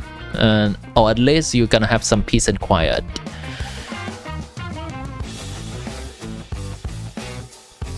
Yeah, that's good.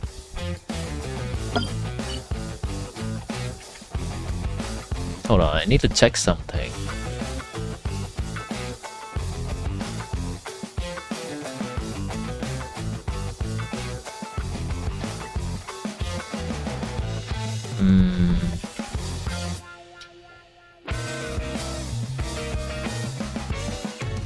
Ah, makes sense.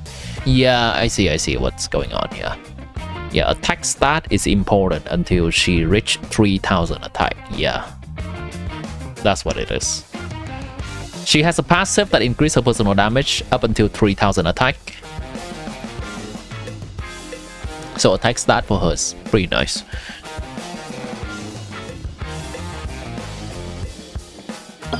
Alright, I think we're good. I think we've done our duty. I don't... we are not getting to Cryo Traveler today, right? Yeah, I'll take a little bit of a break. Let me play some Genshin Impact. I think Cryo Traveler will probably have to wait. Do people think that Cryo Traveler is confusing enough to warrant a guide? I mean, everyone's gonna have Cryo Traveler. Maybe a guide is important too. There is a little bit of confusion regarding whether he's an on-field DPS or an off-field DPS. Yeah, there's a little bit of confusion regarding that. I think I should also make a Cryo Traveler guide.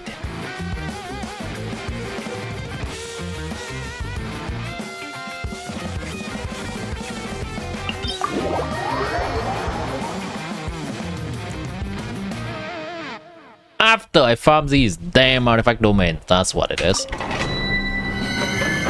Maybe not even today. We're chilling with the rest of the day, yeah.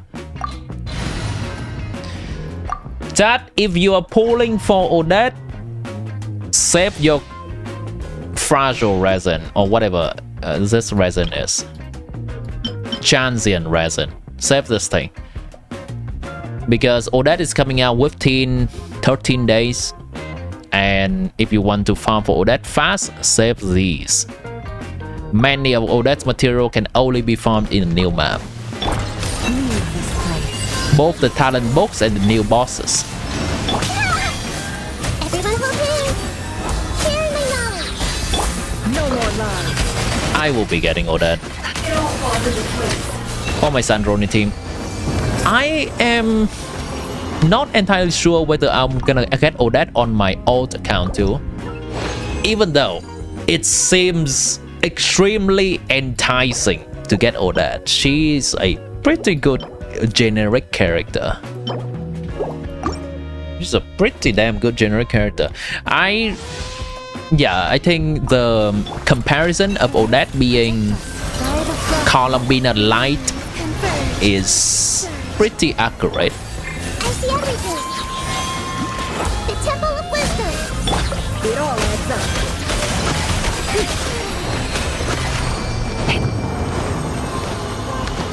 Columbina still has things over Odette, as I mentioned. Columbina has more buffs than Odette, and Columbina has the perks of being an Archon, so she basically has zero competition. Her competition is Ino. And Odette, even though she is pretty nice, one, she is not as nice as Columbina, and two, she has a Archon-sized shaped elephant in the room that may just power grip her.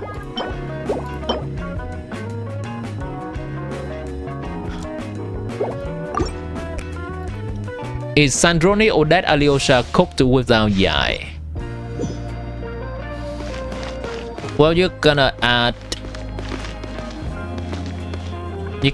Gigi in the last slot or Escoffier in the last slot, and that team is okay. Leave this place for the everlasting. It's not performing as well as the Yai version, that's for sure. Everyone help me. No more lies.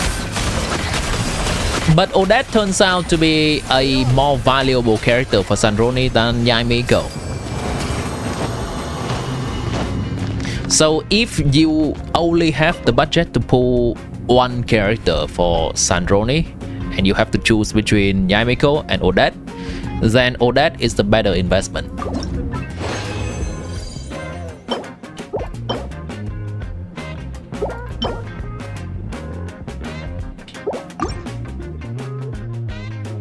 Her competition is Ino. You don't know how to feel about that. What? You don't like the image of Sandrone? Oh, sorry, not Sandrone. Sandrone would be fine. You don't like the image of Columbina kicking the shit out of the kid? I see everything.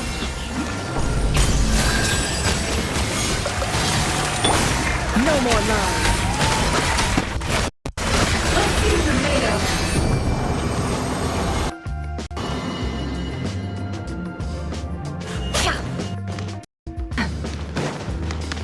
I don't think well, that would be very on brand for Sandrone, but Columbina maybe not.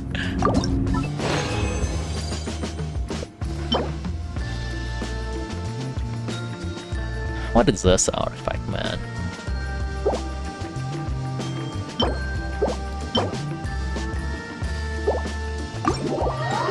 They're both your favorite characters? Well, nice. How is Yai compared to Alyosha? Plus 30k DPS.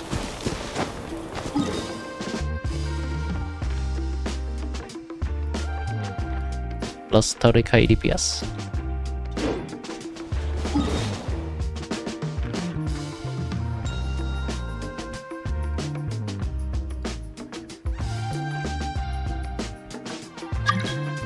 Sandrone and Columbina are definitely your favorites. Yeah, I think that's many people's favorite too, with how they are pushing the Yuri.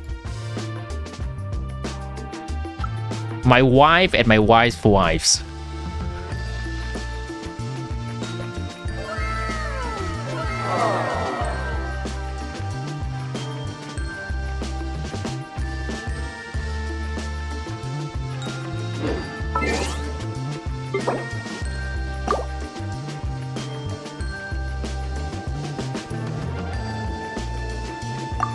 You need to Yai power grip quick. Well, we're gonna have a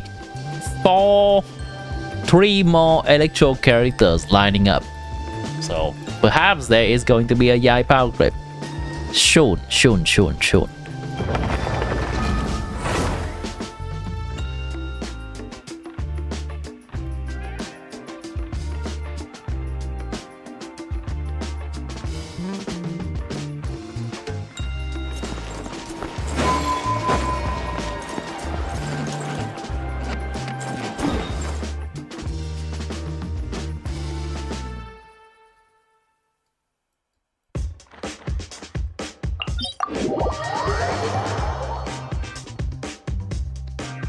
5 active cages? What do you mean?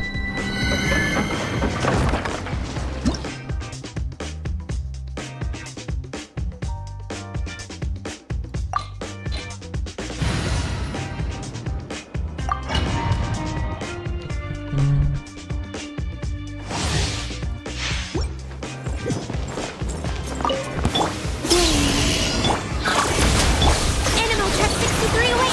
Animal hypospace. Be silent. Close your eyes. Night falls.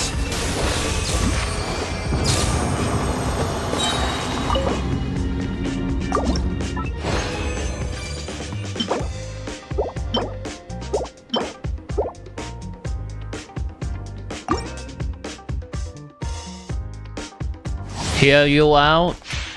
I'm not hearing any motherfucker out! A moonlit night for all. Alright, go ahead. Installation chamber deployed. Ultimatum protocol. We can see how atrocious that is. Night falls.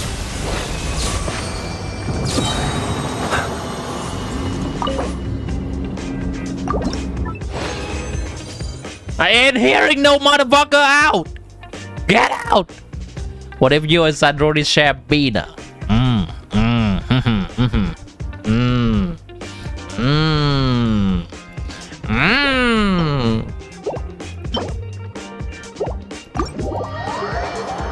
Share? Share.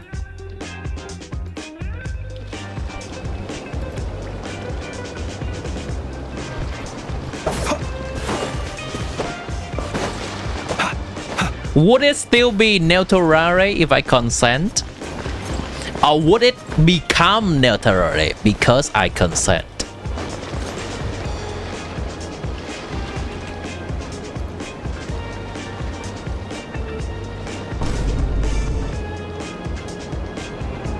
Think about that.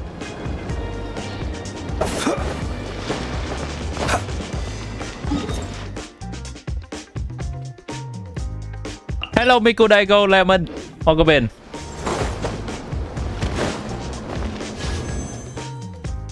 Big brain.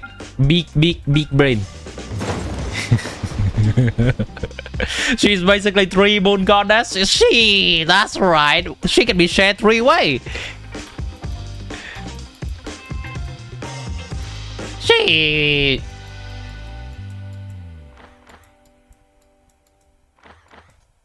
Putting your charger inside? Sandroni, I'm pretty sure she has a charger herself. Otherwise, how does she charge?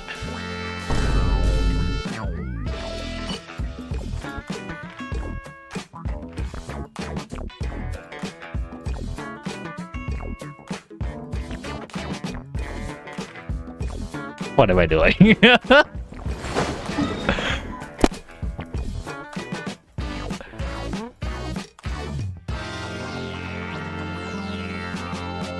You know what? I'm down to make an Alyosha guide. It's very short, right? You know, no. I'm down to watching some lore video yapping about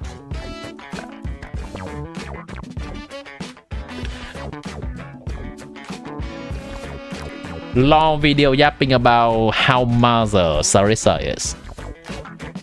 Means leave it up.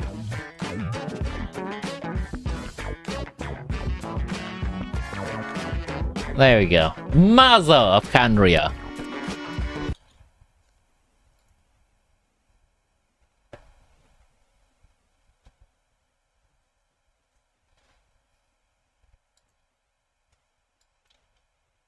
I wonder what they're gonna reveal. All Conrians are descendants of the Sarita? Wait, what? Yeah, I'm not even going to do the normal intro for this one. The Genshin devs just dropped the single biggest lore bomb I have ever seen come out of a live stream. And I need to get straight into it. And look, I love a good clickbait or catchy phrase as much as the next channel, but this is not that. This is not clickbait. I repeat, this is not clickbait. They came out and said that all Conrians are descendants of the Sarita. Okay, so Mom? what does that actually mean? Now get comfortable, settle in, because Minzliff is about to tell you a bedtime story.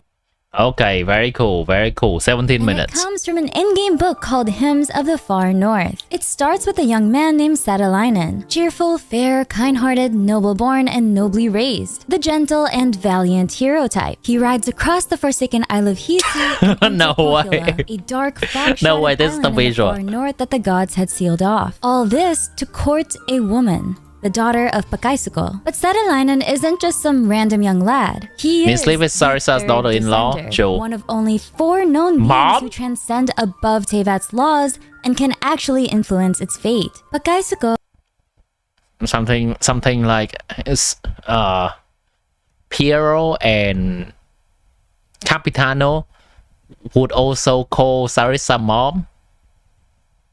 Me too. Me too. or Father Frost was a fae who served the Hyperboreans. Satalainen was in love with Pakaisuko's daughter, Snegurochka, and Pakaisuko agrees to the marriage proposal but on one condition. Satalainen can have his daughter's hand only if he opens the gates of Pohjola. Sounds simple until you realize it's a trap. Opening those gates means trespassing into the seat of the heavenly principles, and that carries a death sentence. And Satalainen knew. He understood exactly what this was, and he walked into this trap anyways. Why? Because if he refused, Pakaisuko would have taken the punishment out on his own daughter, the woman he loved, instead. So he walked into his own execution to spare her. Inside Pohjola, the heavenly principles killed him. They carved his body into 7 pieces. And those 7 pieces became the 7 Gnosis, the powerful devices the 7 Archons ended up carrying. His lover was left a widow before she was ever a bride, condemned to never marry again. Now, if that woman, the daughter of Pakaisuko, the snow maiden Snegurochka, is the Tsaritsa, then we already know a lot about her story. The Gnosis she has spent the entire story hunting down are these scattered remains of her lover. Her whole war on Celestia partly involves revenge. Keep in mind this is still a theory. And then there's this detail I can't stop thinking about, especially after the Sudden Snow trailer. After his death, Satalainen's name became unspeakable, erased. He survives only as an anonymous lost hero. Satalainen roughly translates to islander, or one who comes from an island. It makes me wonder if that's even his real name, or is it a code name given to the 3rd descender by the Hyperboreans because his real name is unspeakable? I'm guessing saying it might incur the wrath of the heavenly principles. Alright, so how does this story tie back into that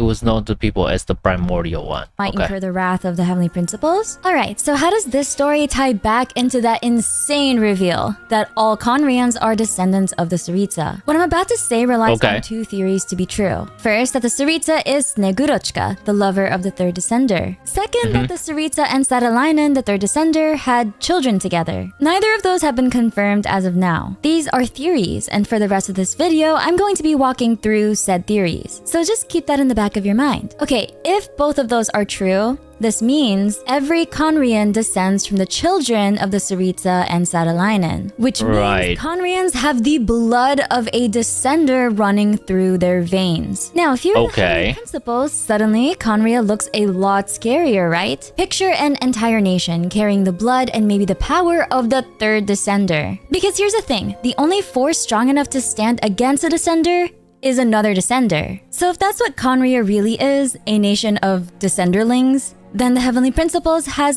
every reason to be afraid of them. And there's a piece of Endgame evidence that makes this fit a little too well. René de Petrichor, the infamous Fontaine researcher, defined a descender This is theory, you thought it was confirmed? It's a theory. World. He also theorized that humans and beings from Tevat could become descenders, not just aliens. Now think about Conria. It's the one nation that reached greatness with no Archon, no Gnosis, and not a single vision. Just human alchemy, engineering, and defiance built into its very principles and foundation. What if Conrians, maybe specifically pure Conrians, contain the will of a descender in their blood? This means Conria truly was exceptional, the only known nation whose people descended from an actual descender. This This also means the Cataclysm and Renova's curse become exceptionally cruel. Remember what it took to kill Satalainen. The Heavenly Principles couldn't just strike him down. They carved him into 7 pieces to essentially neutralize him. Not to mention, they had already waged a near world-ending war against the Dragon King Nibelung, who is implied to have been the second Descender. Now picture the blood and potentially power of a Descender. Why is Nibelung the second Descender? I thought they...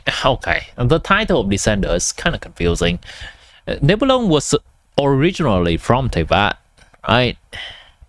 A nation that grows, has children, and multiplies on its own. You can dismember one being, but you can't dismember an entire nation. From what we know so far, King Irmin's attempt to harness the Abyss was one of the Lumin's a twin and non-descender. Yeah, I mean, the title is very weird. I think Conria's involvement with the Abyss was the main reason the Heavenly Principles destroyed it. Doing so would have also eliminated any threat posed by an entire nation that descended from a Descender. So not only was Conria destroyed, but Renova also placed the curse of immortality on its pure-blooded survivors. Capitano condemned the punishment as indiscriminate and cruel, since most Conrians were innocent and knew nothing about King Irmin's or the Five Sinners' actions. But the curse of immortality doesn't just punish Conria, it also contains it. Here's the logic. Death in Teyvat because cannot go into Irmin's soul. Better term. When something dies, its soul and memories cycle back into the ley lines and into Irminsul, well, now Aru. And Descenders by definition are a will that can rival that of the worlds, and they're also not recorded in Irminsul. So put these facts together and you get a real problem. If you kill the descendant of a Descender,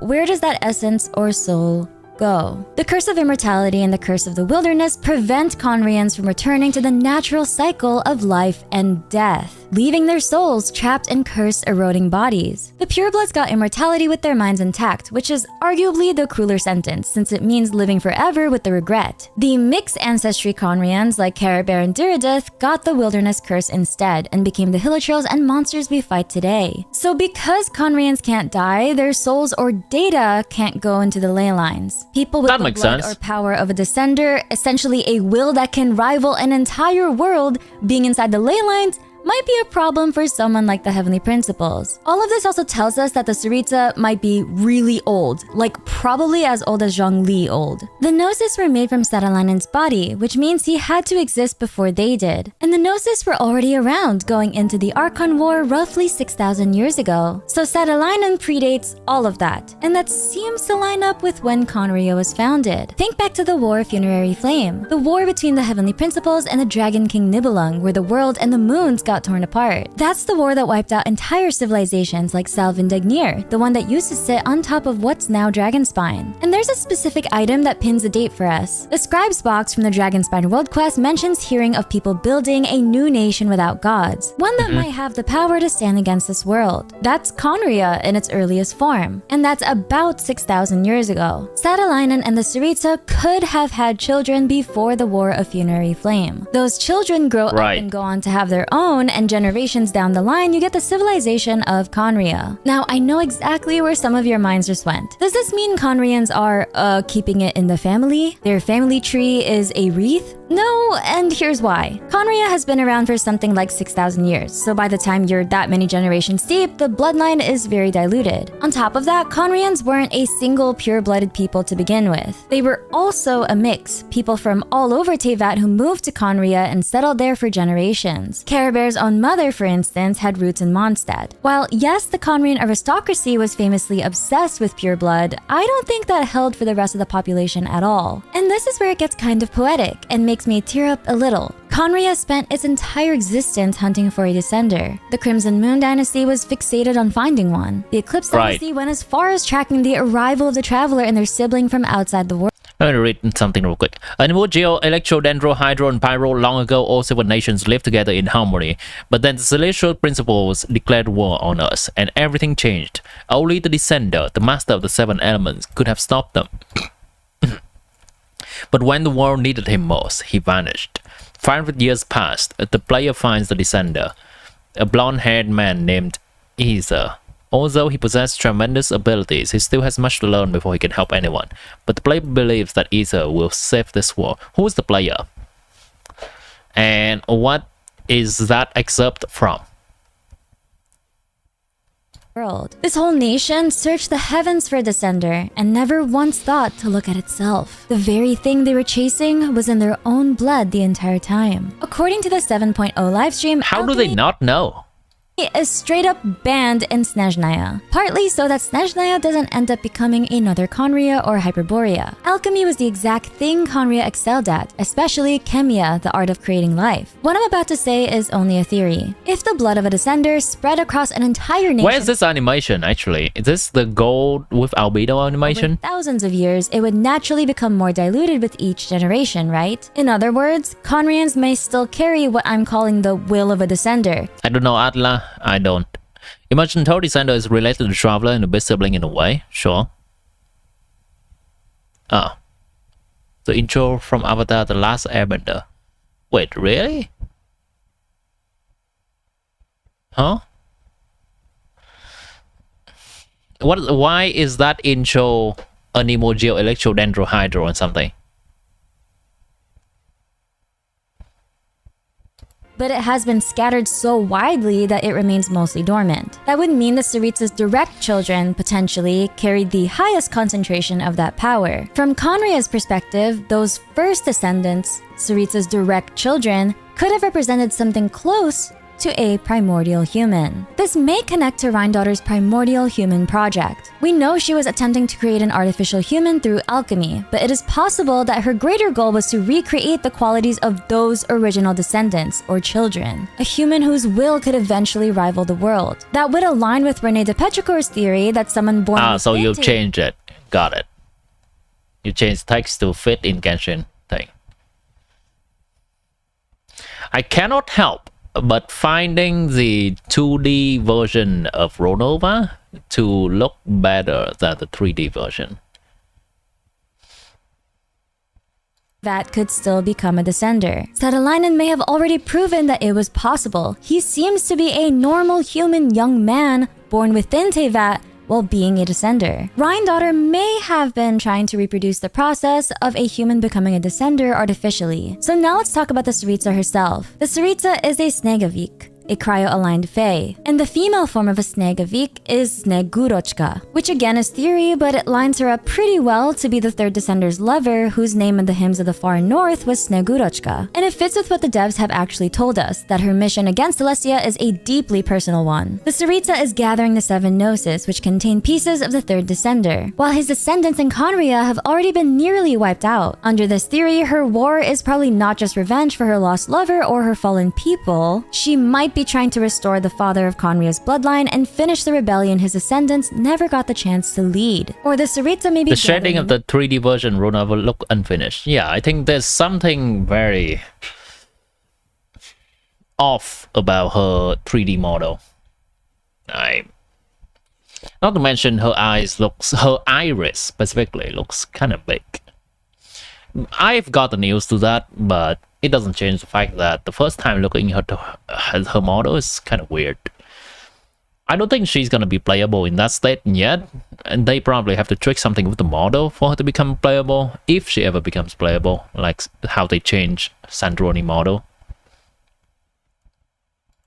Either to use the third descender's full power or possibly bring The catch Santa Claus, Jill. Now all of this makes me think of Dainsleif. I'm really curious about his thoughts on the Tsaritsa given this insane lore drop. Dainsleif holds a particular disdain for the sinners, for failing to help Conria when the cataclysm hit. And he's got obvious hate for Celestia, the Heavenly Principles, and by extension, the Archons. He also hates the Abyss and Abyss Order. But he loves me. If Conrians really do descend from the Tsaritsa, then Dainsleif himself is one of her distant descendants. And that reframes something he once said about her, that she's a god with no love left for her people, because with this theory, her people might literally include the Conrians, his own kin. He might have some resentment towards her. He might have wondered where she was when Conria fell during the cataclysm. It adds a whole extra layer to why he hates the gods the way he does, because if this is right, then even his own distant ancestors stood back and watched his people burn. Now let's talk about Project Stuja. Stuja just means severe cold in Russian, and this project has been name dropped by nearly every Harbinger since Scope model change? Yeah, I agree. It's a Fatui operation. So I think it's likely. Hold on.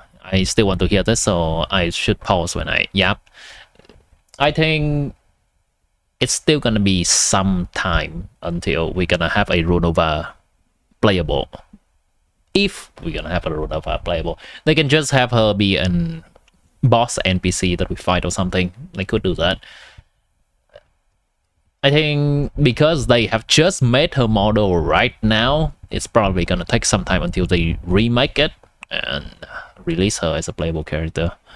It's a Russian, and this project has been name dropped by nearly every Harbinger since Arlecchino's story quest. It's a Fatui operation run mostly through the Harbingers Arlecchino, Tartaglia, Pulcinella, Pantalone, and director Piero. And Stuja appears to be tied to something called Mistletoe. Now, Mistletoe can mean two things in Norse mythology. It's the sword of an undead king named Thrain, which happens to be Capitano's real name. Hello? And it's the mistletoe that killed Balder. Balder was the god of light, beauty, joy, and purity, and he was supposed to be completely invulnerable. His mother Frigg made every living thing in existence swear an oath never to harm him. Every living thing except one, the mistletoe. Mistletoe. That plant became the one loophole her protection couldn't cover. The exact thing that killed What Balder the hell? Okay, hold on. That's that a lot. Balder. Balder was the god of light, beauty, joy, and purity, and he named Thrain, which happens to be Capitano's real name. And it's the mistletoe that killed Balder. Balder was the god of light, beauty, joy, and purity, and he was supposed to be completely invulnerable. His mother Frigg made every living thing in existence swear an oath never to harm him. Every living thing except one, the mistletoe. Mistletoe. That plant became the one loophole her protection couldn't cover. The exact thing that killed Balder, the god who couldn't be killed. So here's what I'm thinking. Project Stuja might be an attempt to build Teyvat's own Mistletoe, a weapon designed to slip past the laws of the heavenly principles and kill something that's otherwise unkillable. And by unkillable, I mean the heavenly principles themselves or the shades. Then Capitano wakes up from his throne and becomes king of the world, right? Right? I like that timeline. It's unnatural Everwinter because of the Kresnik's torch. An artificial Give you Ronova, you kill all birds on Teyvat. Deal. After the nation's green summers just vanished. Which honestly, I wouldn't be shocked to learn what Celestia's doing in the first place. That's a theory.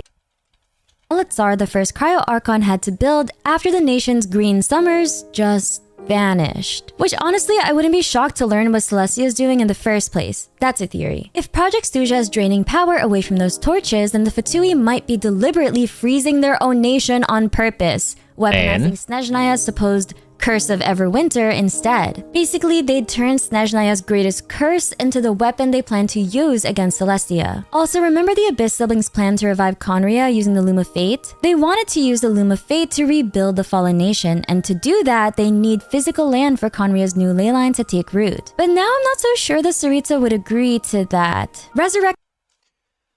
It has been a while since we follow up on the Abyss sibling at all. We don't even miss an Abyss sibling in nod-krai. The only time we met the Abyss sibling was fake, and that was Rhea. So I'm not sure where the Abyss sibling plan is nowadays. It's been a while. A fallen nation full of the memories of people who watched the cataclysm happen firsthand, that might be another disaster or cataclysm waiting to happen. So what might happen in Snezhnaya? Right now, Snezhnaya is falling apart while the Tsaritsa is away. An unnatural Everwinter is draining the Kresnik energy used to power the torches that keep the cities warm. Despite the shortages, the Vekke, the nation's governing assembly, voted to continue Project Stuja, which seems to be consuming the moon quest. Alright, fair enough. Needs. Oh, right. Because the moon, I heard rumors that there is the spaceship also there. Oh yeah, I mean, we saw the spaceship, but maybe we'll get more information from there as well. I'll do it. Meanwhile, the Tsaritsa is far from home, leading a campaign against a monster supposedly responsible for the disaster. Wait, hear me out. It'd be crazy if the Cryo Dragon Sovereign was somehow behind the Everwinter. Maybe Celestia forced it to freeze Snezhnaya as punishment during the First War, when the Heavenly Principles defeated the Dragon Sovereigns and took control of Teyvat. Maybe the Cryo Sovereign was forced to freeze Snezhnaya as punishment. Now, I'll admit this is super selfish. I love a pep, and I just want to see more giant dragons. In this case, Stuja may be draining the torches to fight this monster, or it may have weakened whatever was keeping the monster contained. Either way, part of the Fatui seem willing to let Snezhnaya freeze confused if it means completing the project. That could split the nation apart, with Piero, Pulcinella, and other harbingers accepting the suffering as necessary, while others like Child oppose the cost. At some point, Paimon is badly affected by the cold and goes missing, forcing the traveler to search for her. Renova, the ruler of death, also appears to be hunting Paimon and trying to kill her. That could finally force the story to reveal who and what Paimon actually is. Man, if Paimon ends up being Asmodee and hiding or something and Renova's just trying to get her to unmask her disguise, that'd be crazy. Just a theory, but a super old one. It's like, Renova, you've been skipping work enough! This is HR knocking at your door! The main antagonists in Snezhnaya seem to be the Four Shades. The Traveler will also gain access to Snezhnaya's new power system. The third Descender Satalainen once visited ancient Snezhnaya and introduced a power capable there we go, that's the 5-star sword. The Stellar Glimmer reactions. Because the Traveler is also a Descender, they can seemingly master this power through the Statue of the Seven. Considering the theories we discussed, the Heavenly Principles killed Saritsa's Descender lover, divided his body into the 7 Gnosis, and later destroyed his descendants in Conria. Gathering the Gnosis may therefore be her attempt to use Satalainen's full power or even bring him back to life. Her war against the Heavenly Principles would be revenge for both her lover and the nation they tried to erase. The missing Pyronosis will likely be extremely important. I also want Dainsleif and Kaya to be really involved, considering they might be the Saritsa's distant descendants. Genshin has also released a Snezhnaya web event, considering they might be really important. I also want Dainsleif and Kaya to be really involved, considering they might be the Saritsa's distant descendants. Genshin has also released a Snezhnaya web event page, and there's so much more hidden in it that I want to cover everything in a future video. Also, if you were watching the Snezhnaya reveal, then there's a chance you saw me in the live stream. If you enjoyed this video, please leave a like and subscribe, and I'll see you in the next video. I'm really me in the live stream. If you enjoyed the video. Also, if you were watching the Snezhnaya reveal, then there's a chance you saw me in the live stream. If you enjoyed this video, please leave a like and subscribe, and I'll see you in the next video. Paimon can be part of Asmodee's soul and not directly Asmodee. Sure, it could be. Could be a fragment that does not have her memory or something. Yeah, that could be. I think, what was I gonna say? I was thinking about something in the middle of that. I forgot though. Everything released that's not really involved. Oh. I think maybe the Shades purposefully took away the Pyronosis to mess with Saritsa's plan. Because the Gnosis, the Pyronosis was present when Nahida was talking to the Shades, right? And used it to summon the Shades or something, and to help her burn down the Ermine Soul. I think that would be the perfect opportunity for someone like Death or Renova to take away that and hide it away. I don't think they can destroy it, because even the Heavenly Principle cannot destroy the Descender and has to carve him into 7 pieces, the 7 Gnosises. So maybe they hid it away, just so Saritsa's plan cannot work well. Wonder how old is Paimon. I guess we're gonna get a... I don't know if they're gonna...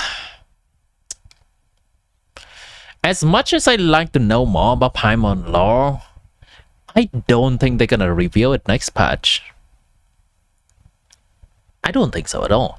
I think it's a... It's not like... It's not a bait and switch entirely, but I think someone's gonna save Paimon. And then we are still left with the question hanging that we don't know. Hoyoverse is usually really liking to hint at something, have a character reveal that looks like they may know something about the lore, but it ends up they just don't know. We meet Venti, asked about question, Venti doesn't know. We meet Zhongli, Zhongli doesn't know. We met Raiden, Raiden doesn't know. We met Nahida, Nahida doesn't know enough. We met Furina, Furina doesn't know shit. Novalet knows a bit, but not enough. We met Mavuiga, Mavuiga doesn't know shit. We met Skirk, Skirk doesn't know shit. We meet Columbina. Columbina doesn't know shit. Every path of the way, of course, like I am being very reductive of the story. There are cool moments in the story, but in regarding the main plot, it's progressing extremely slowly. Like, we don't know a lot. Notoria also doesn't know shit. Nicole doesn't reveal shit. Like, all these names, they're supposed to know a lot at the first glance, but they don't. You see that Piero blocked the Runova attack? Sure. I've seen that one Twitter post. I think that's a tiny bit far-fetched, but it could be. Paimon is Asmodeus Kuhenki? Sure, it could be that.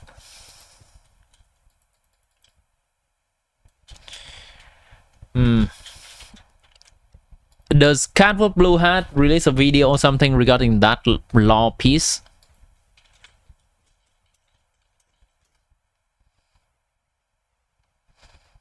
Sure.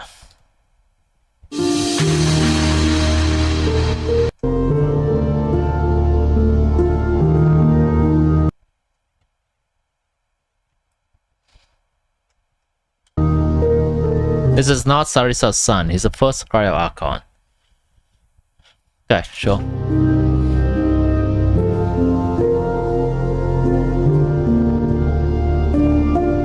A tomb and birch trees, the Tsar's final tokens of affection. That which I set in motion, I shall see to an end. Isn't it weird how Sarisa says that which I set in motion when looking at Belius Tsar's tomb? The Tsar won the Archon War and became the Cryo Archon 2000 plus years ago, while Sarisa became the Cryo Archon just 500 years ago during the Cataclysm. So how can something she set in motion dictate the Tsar's fate who existed before her?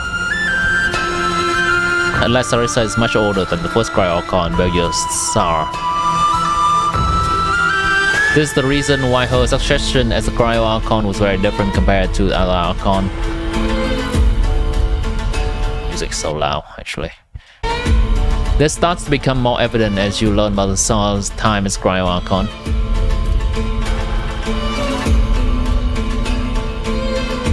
First was ruler who cared only about the face. On the expedition though, he suddenly changed and started accepting human.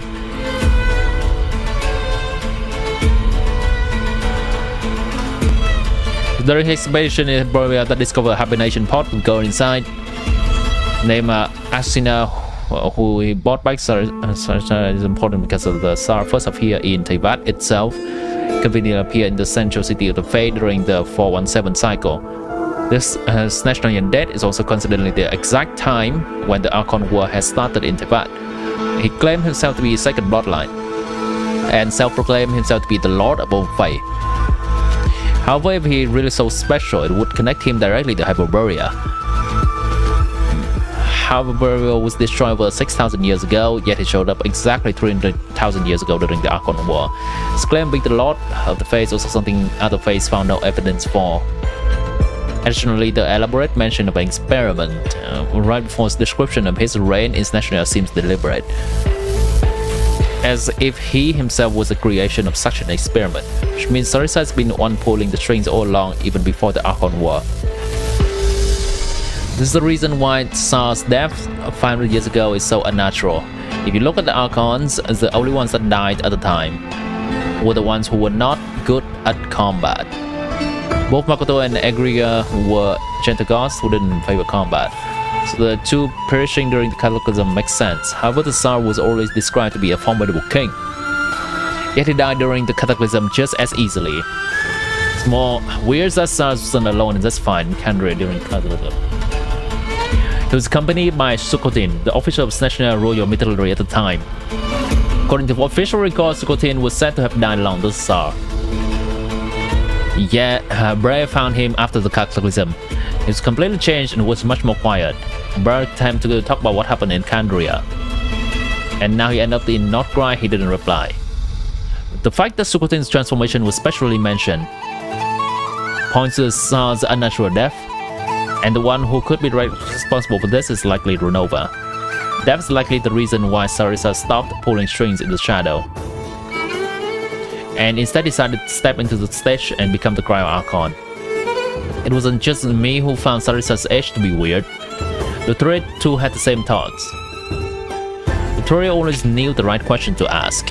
Since Sarisa is now the ancestor of all Khaenri'ahn, you must realize that her meeting with Rhinotaur means Rhinotaur merged with the ruler of life, Naberius, who was negotiating with the Sarisa. Yeah, fair enough. It's just like talking to her grandchildren. Yeah, this is the next step. And since Rhinotaur was Khaenri'ahn, this makes the new ruler of life a descendant of the Sarisa.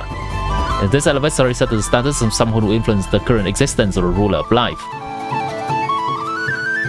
Such a high position must be why she was able to invite the ruler of life for a negotiation. Additionally, remember that Runova cursed all Khaenri'ahns during the Cataclysm. Knowing Sarisa's connection to them, this turned it into a highly personal attack. A civilization that fails to learn its lesson constantly defeats its own worth. It will one day lose any reason for its existence. Runova speaking and her reason for attacking Snatchnia. Okay, hold on. This is slightly too fast for my brain to process. We're gonna go back. Civilization that fails to learn its lesson. Constantly depletes its own worth. It will one day lose any reason for its existence. Odette guide. Oh yeah, we've just completed that. I will be putting that part of the live stream into a video, and I will publish that video probably either tomorrow or the day after tomorrow. But I can give you a very brief summary of the character. Odette is an off-field cryo character who is a support for stellar reactions. So it's gonna be a useful comparison that Odette is a Columbina light version, meaning she serves a similar function to Columbina in stellar team, similar function to Columbina in lunar teams. I should rephrase that sentence. Odette in stellar teams serves a similar function to Columbina in lunar teams, where they both provide some personal damage and they buff the team. It's just that Odette buffs the team a bit less because she does not have the Cryo Archon privilege. Other than that, she's a pretty good generic character and a versatile option to get if you want to play any early stellar teams in Snatchnia. She would use the artifact set, support artifact set that's coming out in 7.0, and the free-to-play weapon for her would be Final the Deep. Her C1 and C2 are pretty good. Her weapon is trash. That's a summary for her. If you care about her artifact main stats, it's gonna be attack sans, attack goblet, and a crit circlet. Substat priority would be crit, then attack, then elemental mastery. Speaking of her reason for attacking Snatchnia, seems like she expects Snatchnia to have stopped existing a long time ago. Arrived and finished the job and perhaps bringing everyone to death. All of her actions also seem to be of someone who's blindly following orders from her superior. Compared to her, instead of Rhinotaur and Asmodee would all know things for themselves. Rodolph is so blind that she doesn't even realize who she's aiming for when she targets Paimon. There's so many hints that connect Paimon to heavenly principles. And yes, I do believe Runova isn't targeting Paimon because she knows who he is, but is instead attacking her because she's an easy target nearby. Sure, if Runova suspected Paimon to be anyone, she would have done so in Natlan itself. Paimon was with us throughout that negotiation, so I do not believe that Runova knows who Paimon is. I mean, she can learn about the fact later, no? Anything specific for making her a support of Sandrone, or same as this? No, it's the same. Odette would hold the support set in 7.0. It is called Heart of the Furnace, and she would just hold Final of the Deep. That's it. Attack, attack, crit, artifact, main stat. You build Odette pretty much the same in every single team.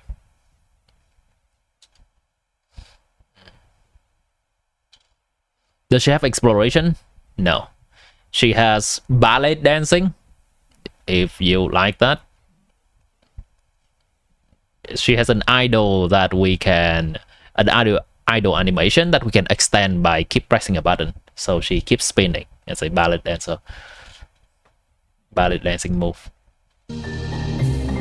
Traveler fighting Runova. With Runova's attack towards Paimon in the end, it's more likely that we were first negotiating with Runova. Consider your position carefully. This might have passed for a coincidence the first time, but a second time? Am I to assume you are intentionally interfering in Snezhnaya's affairs?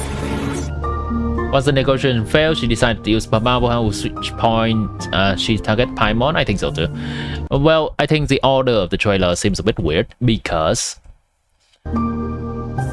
Traveler has already grazed her shoulder with an Anemo attack in a scene before, and in this scene we see no graze on her shoulder, so I think the order of the cutscenes has been changed. Probably check back for the vid. All right, have a good one.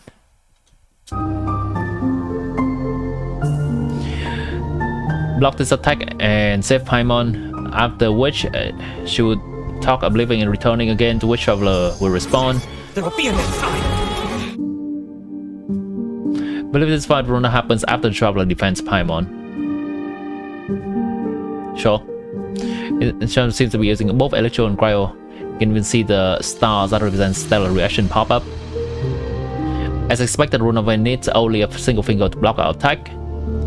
Also wielding the new sword we obtained during the Archon quest. We also managed to leave a scratch on her in this scene with the Anemo power. Sure. Where's Paimon? I need to find her fast. Paimon seems to have been separated at the start and someone probably found her. You can see her under a blanket on a temporary bed made with 2 benches. There's snow on the table and the floor. And most likely an open house nearby. Perhaps it's this house? This lamp, keeping her warm. Powered by Kresnik's torch, should help her more. Okay. Sure. We can also see the Fatui Banda where she's resting. Right. It's called the Shadow Realm. A place where no wind blows, no light shines, and no elemental energy flows. Even time itself doesn't exist here. It's a world where everything seems to come to a standstill. Disenchantment, Deep Shadow, Artifact set. Primordial Venom, Primary Light, Glass Farm, Celestial Gaze. A descender was involved in something grand. Love seems Sarisa was involved in this. Okay, sure. Why is this relevant? Experiment with manuscript artificial in nature. Could be the place where the first Kandrians were created. Fate always appears so impossibly complicated, but in moments like this, its raw simplicity is laid bare. Media with his special hand behind him. Its raw simplicity is laid bare.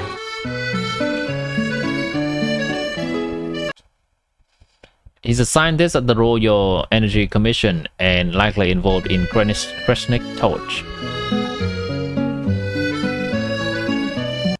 Look closer, it probably has an electrostellar linchpin on the left side. That is a vision.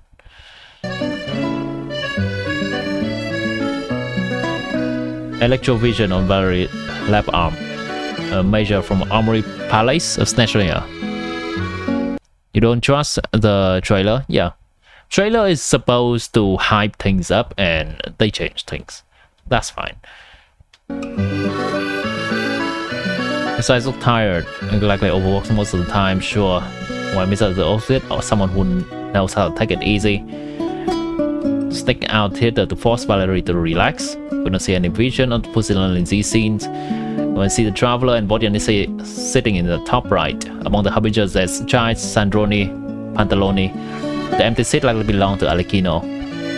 The end we see Sarisa with Denisha and Vesna behind her. Denisha is the royal housemaid whose family has served Sarisa for generations. Zooming in, you see that she has an electrostellar linchpin. Both of them are opposite the personality traits count the other energetic. Oh, why do you have to summarize those though? Those are not the things that I would miss. All right.